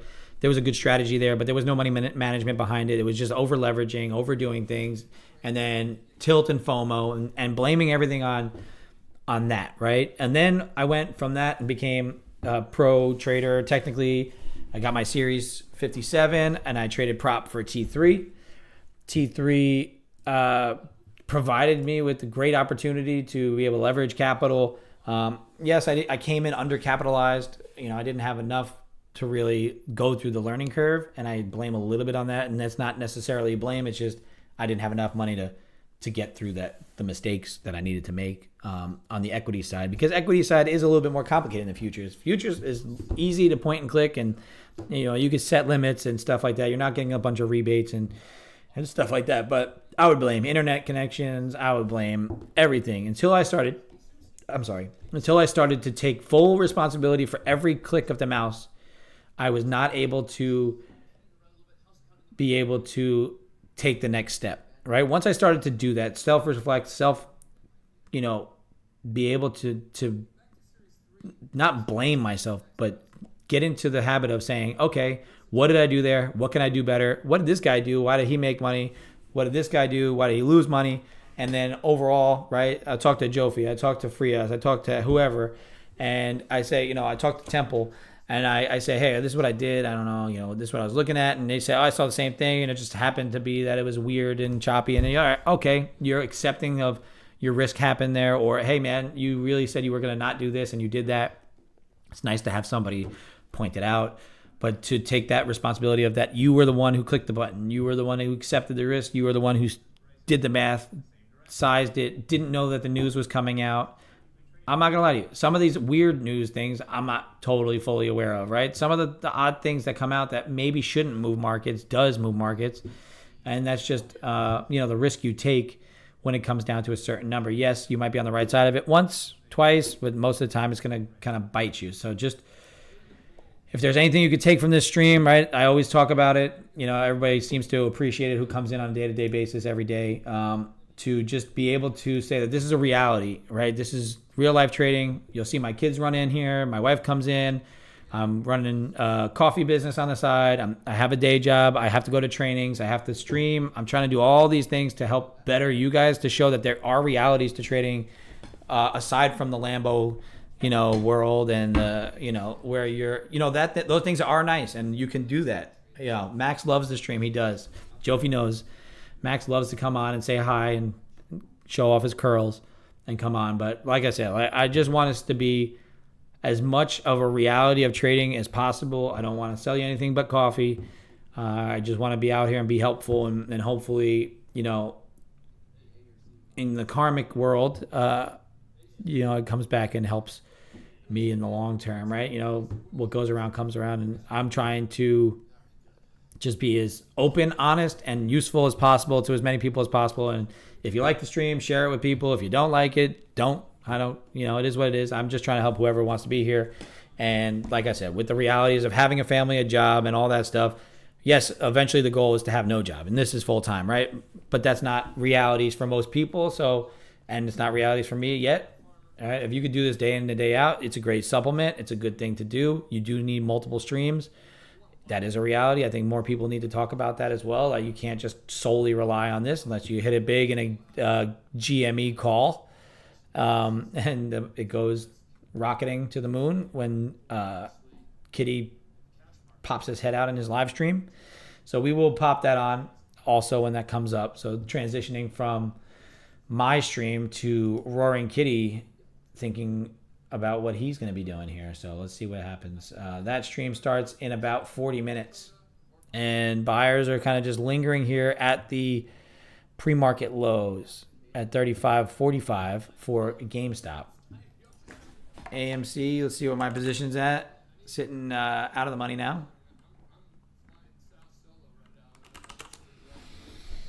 I'm just messing around with the GameStops. I mean, with the GME.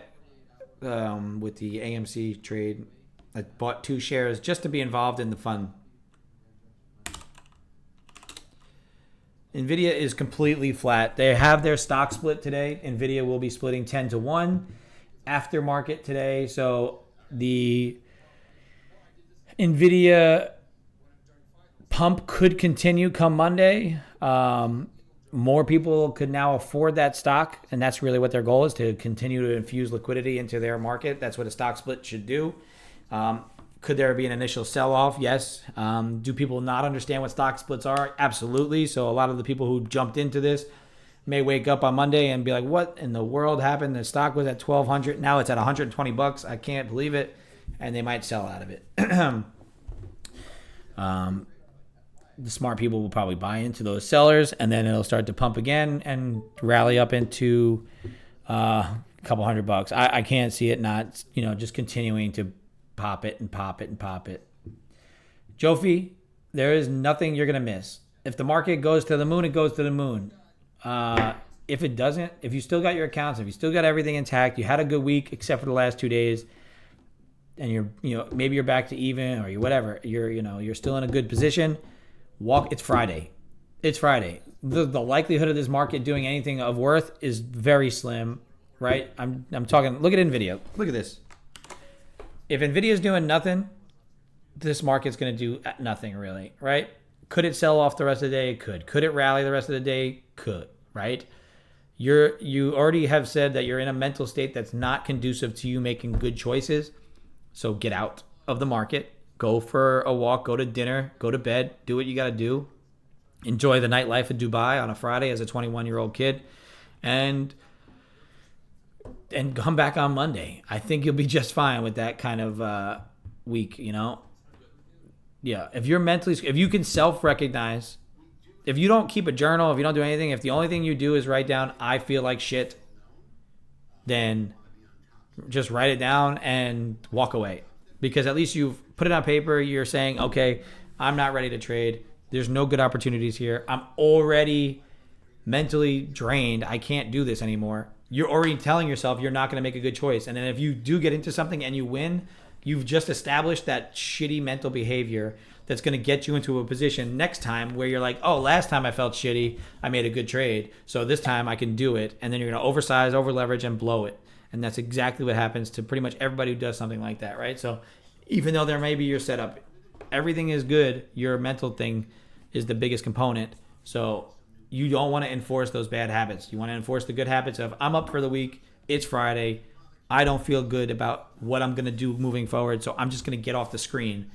And then the next time that happens, you're like, oh, last time I got off, I was up 1,000, for the week. And then tomorrow I come back and I do well because I'm in a better mental state. And then I execute good. And then I keep my account. And then I take my withdrawals. And then I'm happy, right? That's how you got to develop that good, happy. If you're not feeling it, something's influencing you, all this stuff, just go away. There's no reason to be on. It's Friday. I'm on because I'm streaming. Realistically, at this point, I'm in the middle of nowhere, right? This is the middle of nowhere for me. Yes, I could have been interested in this wick off bottom, high or low, rotation back the other direction for a rotational trade, but that's me. I'm in a mental state that's different than you. I'm also trying to leverage the combines a little bit at the moment, more so than I am I'm not trading my funded account. I've already recognized where I'm at this week. So I'm letting my funded account breathe. You can see zero balance, no trades, nothing, still just zero. We're up 516 on that one trade there. Very good trade. Happy with it. I'll look for one more opportunity maybe in the next 30 minutes, and then that's it, right? So my stream, like I said, every day runs 8:30 to 11. If anybody's here new and hasn't been around that much, we're looking for 1 to 2 good opportunities on a day. Anytime you start seeing me hammer in and out more than that, it's usually where I'm down and I'm in that FOMO mentality and I'm not doing what I'm supposed to be doing. So just tell me, just say, hey, you're trading like an idiot. I'm cool with that. This is a community. This is a family. We're trying to make each other better, right? So right now, like I said, the month of June is going to be slightly weird moving forward with my streaming schedule.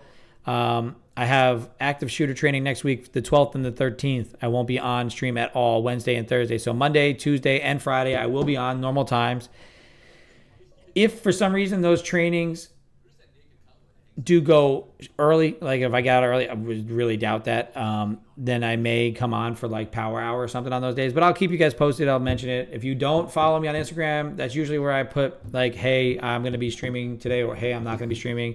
If you're on the stream the day before, I'll mention it. I am not, some days you just gotta be happy being green. Honestly, I'll be happy with this day in a funded account. I would have been locked out if this was a funded account, and just watching. I'm basically locked out right now in my head, unless we get up over, into that range again. I may look to short it a second time, but however, it's really going to be indicative of a lot of other things. And I don't think it's going to get there before the end of the stream. Life's still good, Jofi. Life is good, baby. Trying my best to show good habits. Everybody goes into tilt mode. Everybody goes into this is bad way. Yes, this is the way. And we will go with full on Star Wars references all year. So we will be good. You will be fully entertained, and these are the droids you are looking for.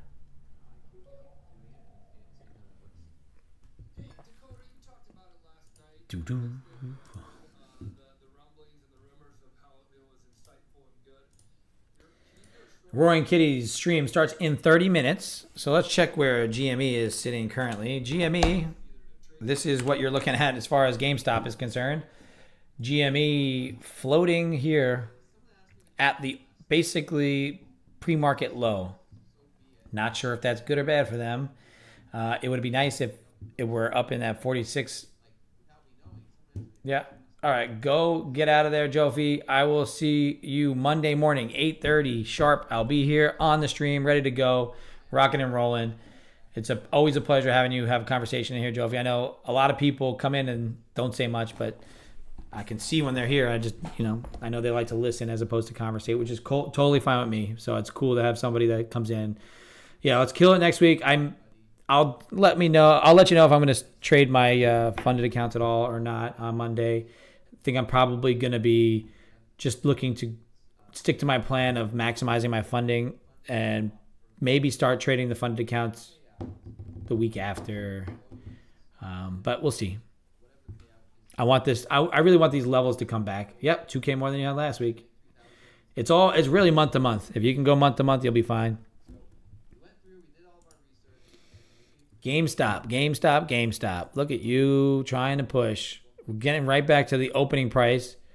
Opening price of 37.44. 37.44. I like this liquidity sweep pop. Kind of look running into this support. Could squeeze again coming into this half hour into the stream. So I would watch the liquidity start to pop in.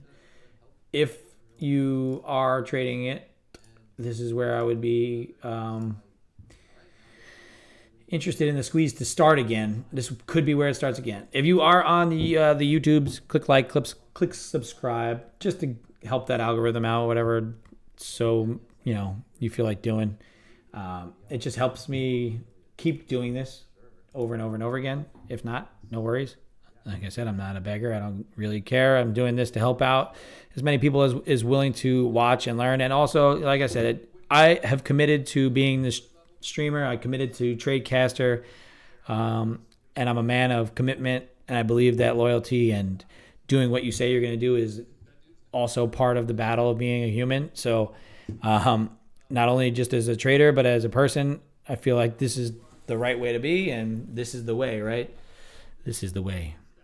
And I would like to continue to stick to my plans and my obligations. And if I'm going to stream and I'm going to do this, I'm going to do it the right way. I'm going to do it every day as much as practicable. Like I mentioned, this month is going to be a little wonky, and I apologize for some of the days that I won't be here. I'll try to post my weekly write-ups on those weeks or days that I'm not going to be around. I'll post in the chat some of the levels I'm looking at for the day. At least I'll have that for you, and then you can go from there and make your decisions. You shouldn't rely on me. If you are just copying what I'm doing, then it is what it is.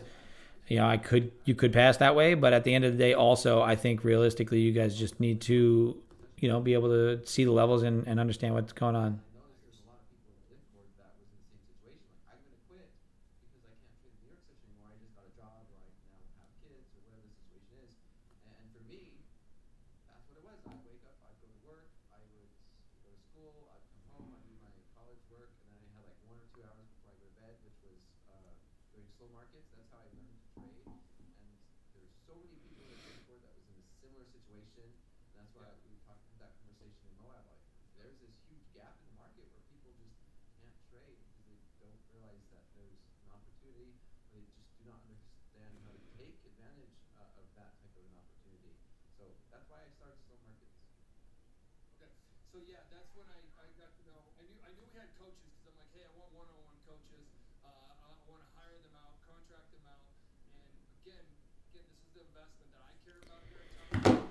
All right. Still just chilling here.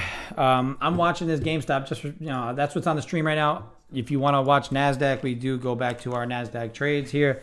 It's going to be very interesting around this 90 level. I do see this possibly becoming another rejection point. However, we do want to be careful just blindly shorting this.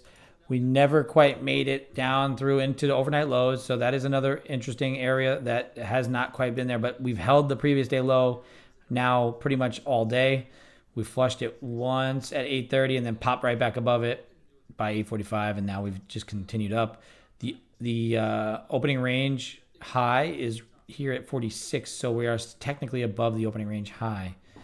So you're possibly going to continue to rally on the upside.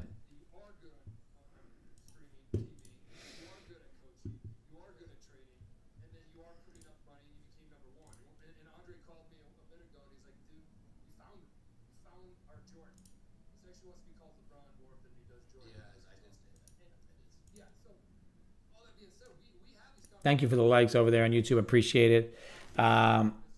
Anything on the Tradecaster, when it does ask you to rate it, please give it 5 stars. I'm trying my best to continuously make it an improvement in here, show Deck that I'm worthy of his time. We are going to be doing the 30-day mastermind course. 10 of us in the Tradecaster community will be teaching 3 days apiece, starting, I believe, June 17th. I'm not sure which days I will have So the write-ups will be, if you go to, I don't know if the alerts are there for you. If you can go to the alerts. Otherwise, I'll give it to you right here. Every week I post it in here. If you go to YouTube, it's always in the YouTube link. And then on my Instagram, if you go to my links, I usually update that every week, which with what week it is. I can't see who's looked at it, so I can't tell if it's going good or not, or who's watching it or whatever. I don't have any metrics on it. I may start publishing it in my Day Trading Coffee Co. website. So when I do change over to that, maybe I'll put that in the education tab, and then in the blogs that I write about coffee and trading, I might just throw my weekly write-ups in there for the NASDAQ and the S&Ps and stuff like that. So I'm going to I'll start doing that for the coffee website to just kind of drive more people over to that. And then so you can see the write-ups, and I can kind of see who's clicked into that write-up.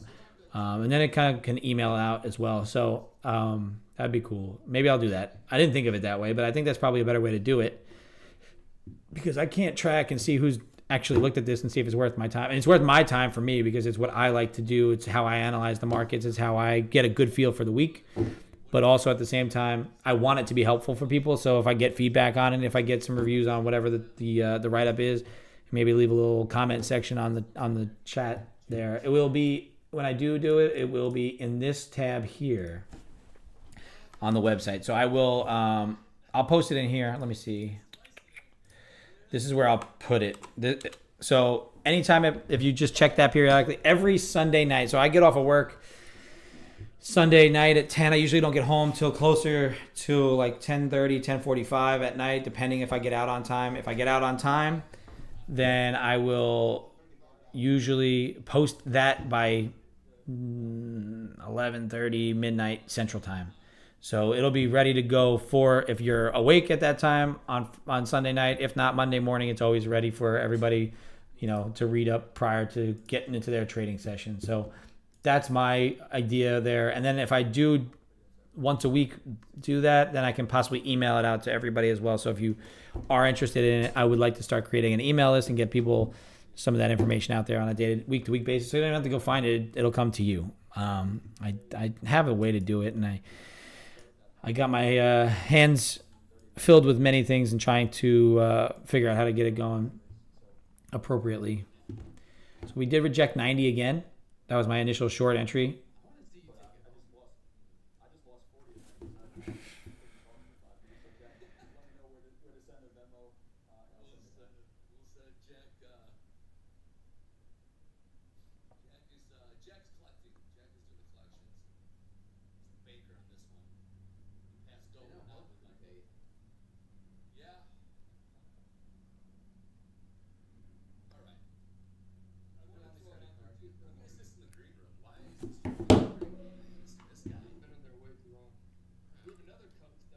It would and it wouldn't. Yeah, it's the same thing, I am definitely trying to drive traffic there. I want people to start to consistently buy their coffee from us. We do provide freshly roasted, the best coffee that you possibly could get on a day-to-day basis. It's going to be never on a shelf.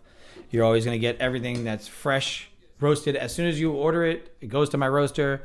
He will roast it for you and deliver it out, and it comes quick. The weekends usually delay it a little bit, but for the most part, you'll get yours within a few days.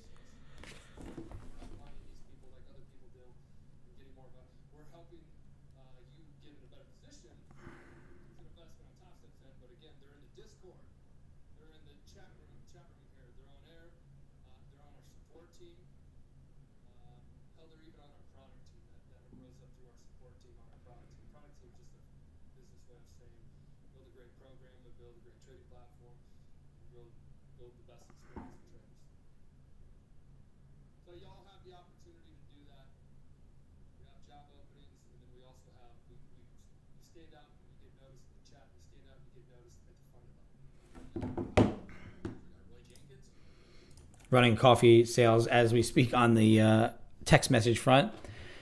Anybody who tries it likes it. So the coffee sells itself. Once you actually do start to enjoy it and start to order it, we do offer subscription services that gets sent to you monthly. You can set the frequency, and if you need to cancel or anything, I have no qualms with it. As long as you take your first month delivery, we can always figure out a way to make it work. The K cups I do freshly on order as well, so I manage the K cup section with the roaster, managing all the beans and the roasting and everything like that. So I do like to make sure that every K cup order is also not sitting on shelves. I'm making it and everything on demand, so it is always fresh. I need to make. Let me see the wife.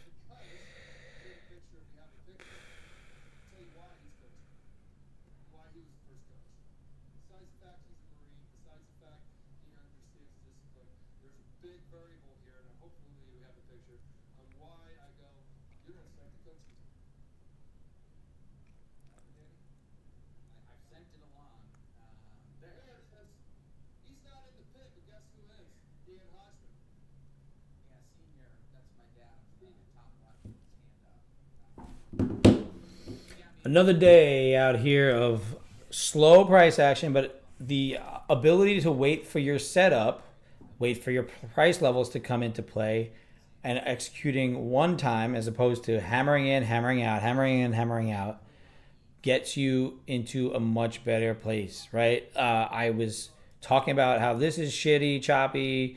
I considered shorting through the previous day low if it did get there. It never really got there. And we started to push up. I said if we push up into this purple zone, that's the recovery of our where we were at liquidity wise for the pre non-farm number, right there. That was our non-farm number. We did that whippy action. We came into previous day highs. That's another confluence. The other confluence I said is the 108 level. I really like this 108 level. I really like the upper band of VWAP. I like the delta getting up there and not really pushing and showing any real aggressive buyers. So to me, everything about waiting for my level to come into play, checkbox one. Anything that I do, if I do it away from my levels, it's usually diminishing any sort of returns I'm going to get.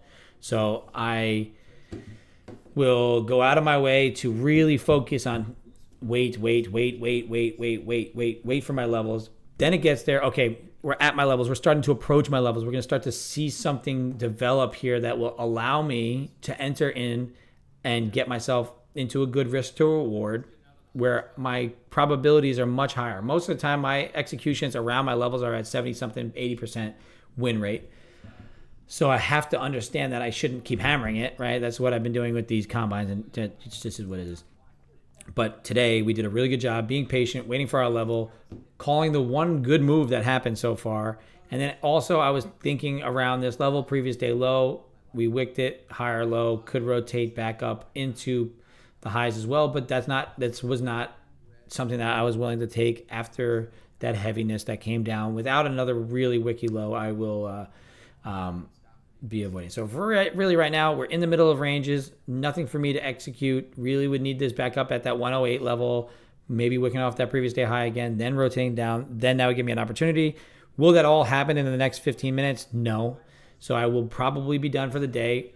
End the week on a nice, good, solid one trade, one win, up 500. Just chill. Come back into next week. Execute on this account properly each and every day. Make sure I can secure a second funded account and then start to really work the funding and build up on it.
All right, like I said, we go till 11 a.m. every single day. Today, Roaring Kitty coming in at 11 as well to do his live stream. GME is starting to push up into the opening price point here around that $37 mark. So I would anticipate the squeeze to be coming in when he starts to talk. It already halted like 6 times today. How many times did it halt? GME once. 1, 2. Oh. 1, 2, 3, 4, 5, 6, 7 times already. Yeah, so GameStop has halted 7 times already. I would imagine it halts a few more times once the Roaring Kitty starts to stream.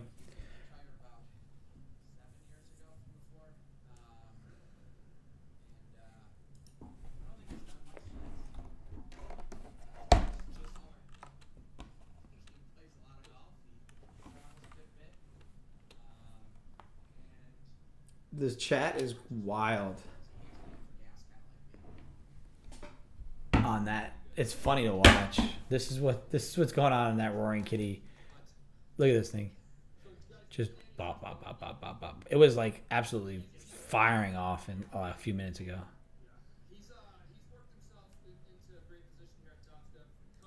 Classic.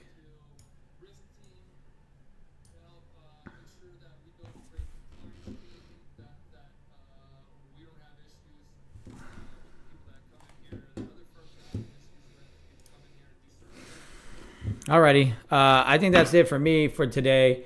I'm going to go ahead and lock myself out. So if you do use Top Step, if you are going to be a future trader, if you are going to try prop firms, I highly recommend using Top Step. Nothing that they're doing is in any way scammy. I feel like everything they do, realistically, yes, they're a company. They're out to make money. They're out to make a profit. I think they do it in the appropriate way. They help their traders, all that stuff. So the biggest thing I think about this Top Step X platform right now, I think that this platform is still in its infancy, and they're doing a really good job of debugging everything, and everything is going well with it as far as trying to get it to be better and better and better. The biggest thing I like is that like anti FOMO button. Really, I don't want to trade this account anymore today. I really should be up more. On yesterday, I took one fun trade on this, and it drew it down a little bit. So we're up on it, but I don't want to give any of this back today. So I'm gonna hit this manual lockout button. What this manual lockout button does is it forces you to not be able to trade it anymore today. I'm gonna lock myself out. Yes, lock me out. This just gives you that sense of I secured my money today. It's profit. I'm not gonna be able to give it back because I ran to my computer and clicked the button because I know everybody's done it. I've done it, and I'm gonna tell you I've done it over and over again. And there's no reason for it. If you're up on the day, you're down on the day, whatever you prepared for that day, execute according to that plan, and then get off and don't come back. And a good way to force that is on this Top Step X. Click that lockout button, manual lockout button. Force yourself to not be able to execute any more trades and be done with it, right? So I can still be here. I can still talk to you. I can still call out good ideas, good locations for things, levels, all that, any sort of news. And now the Roaring Kitty can take over at 11 o'clock.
Levels are approaching. I mean, like I said, it's 10:50. Nothing really crazy going on here. Um,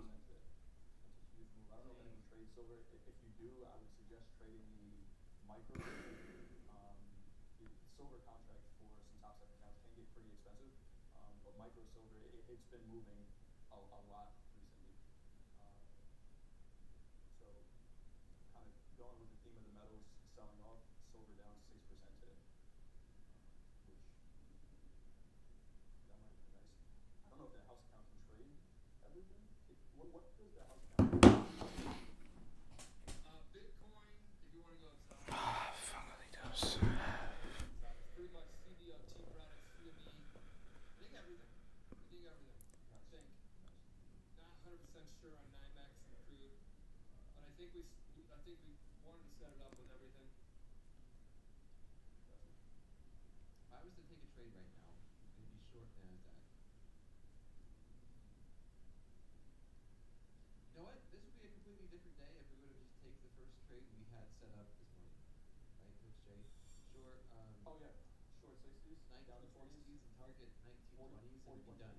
Be done? Like Danny said, just there's an opportunity, take it. We were making it. That's 40 points. And it'll get worse.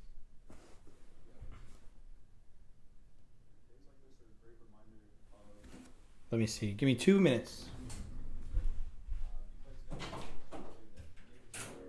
Let me see.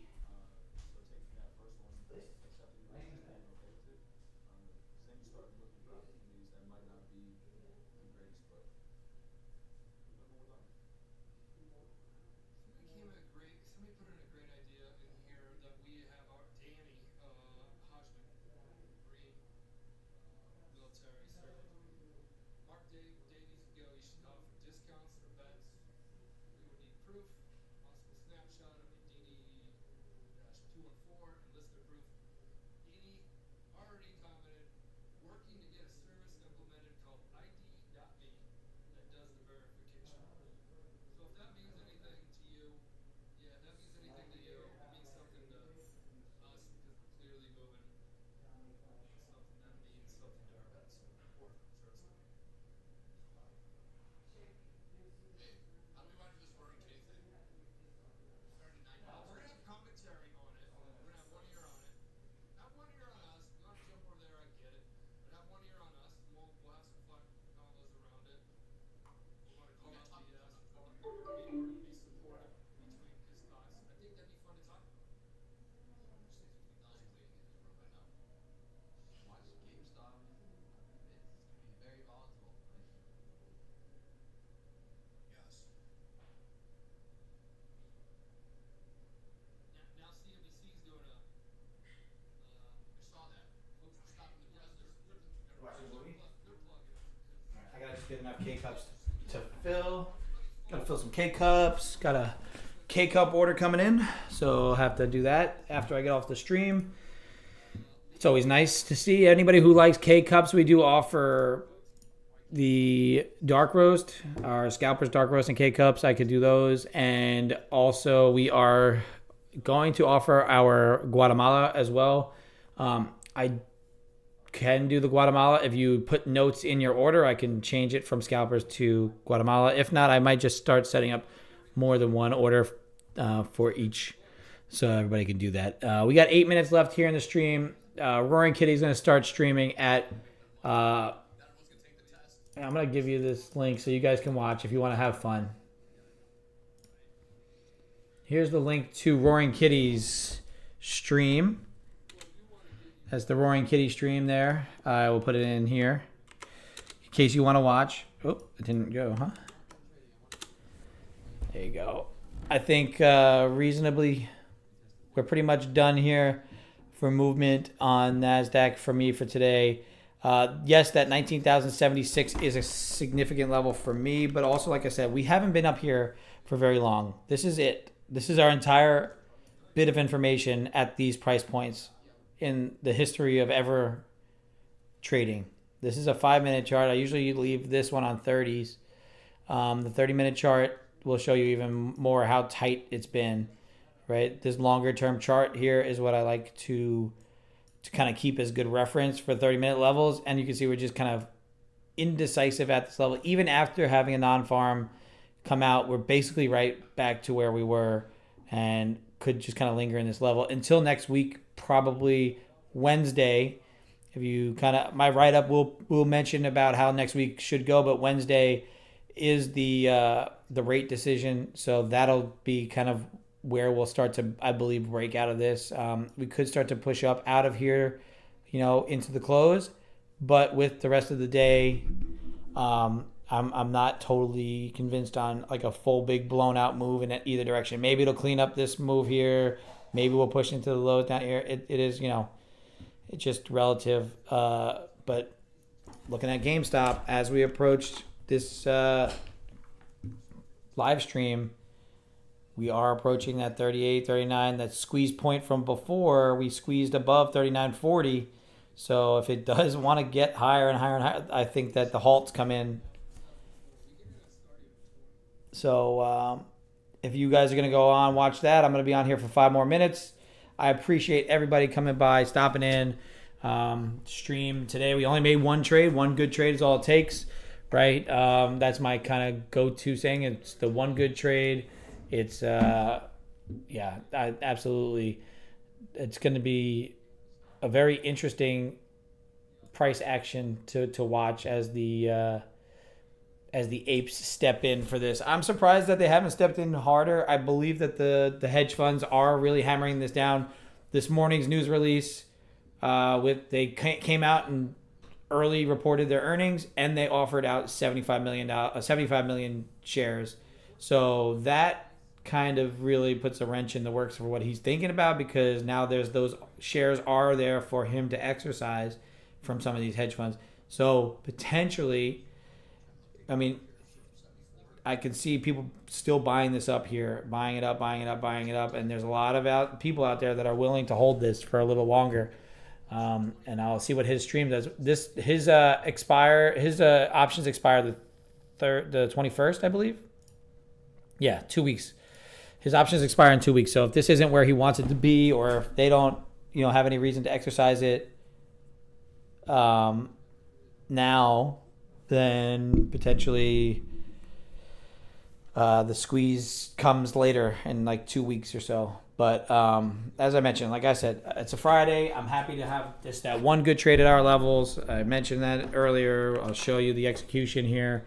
We did take this up here from the 90 level down into the 80s. So $500 there on that. Nice quick little hit. Almost got stopped out on it. Didn't.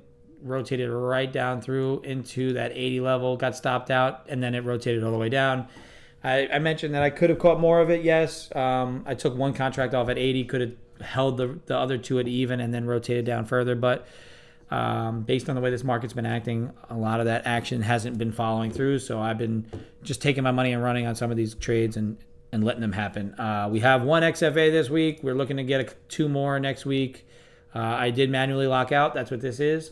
That manual lockout button is huge. If you are into just eliminating that FOMO completely, you click the lockout button. It's usually up here, and it'll lock you out of the account so you can't trade anymore. We got 3 minutes left in the stream. As always, I appreciate everybody who came by this week.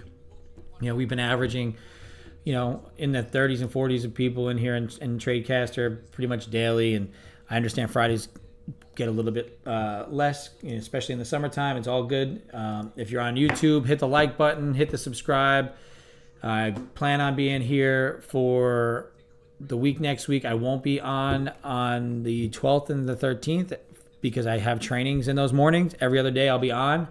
If you notice that I'm here or if I'm not here, do yourself a favor and just look at my Instagram, and I'll be able to let you know if I'm going to be streaming that day or not. Sorry, I got distracted for a second. If anybody has any questions, comments, concerns, you want to say anything before we get off, do it now. Otherwise, we'll be off here in 2 minutes. I got to go pack some K-Cups, get ready for work, do some coffee business before the weekend hits, and then also watch the Roaring Kitty stream, see what he has to say about the GameStop land after he hasn't streamed in a couple of years. So I appreciate, like I said, every single person that comes in here. You know, we constantly hammer it that I say that this is just like the real man's stream. It is what it is. I just do my thing with my family, with my business, with my day job. And then I come out here and try and show that there is a way that you can make money in these markets if you are patient, if you stick to your strategies, and you have a solid community around you like we have, that we've been building over the last few months. So it is a marathon. It's not a sprint. Confluence equals confidence, right? I had a lot of confluence here, had a lot of confidence in that trade to hold it until I got to 80. And then obviously, like I said, with the market dynamics lately, things have had lack of follow through. We've had some really weird price action. So securing $500 on a Friday, I'm good to walk away with that. On one trade, we'll take it. We will take it. If anybody else has anything to say, otherwise, I'm going to sign off right here, right now. Have a good day. Have a good weekend. Come back here Monday. I'll have that write-up released. I'm going to do it in the coffee company website. So I will send it out, and I'll put it in here Sunday night. I'll put it in the YouTube bio, and I will also put it in my Instagram links as well. So 11 a.m., off to work, off to getting ready. Let's see what the kitty has to say. I'll talk to you all later. I appreciate it. Doug, it's good to see you. Thank you for joining into the Tradecaster. Come back Monday. Every day, 8:30 to 11. Deuces.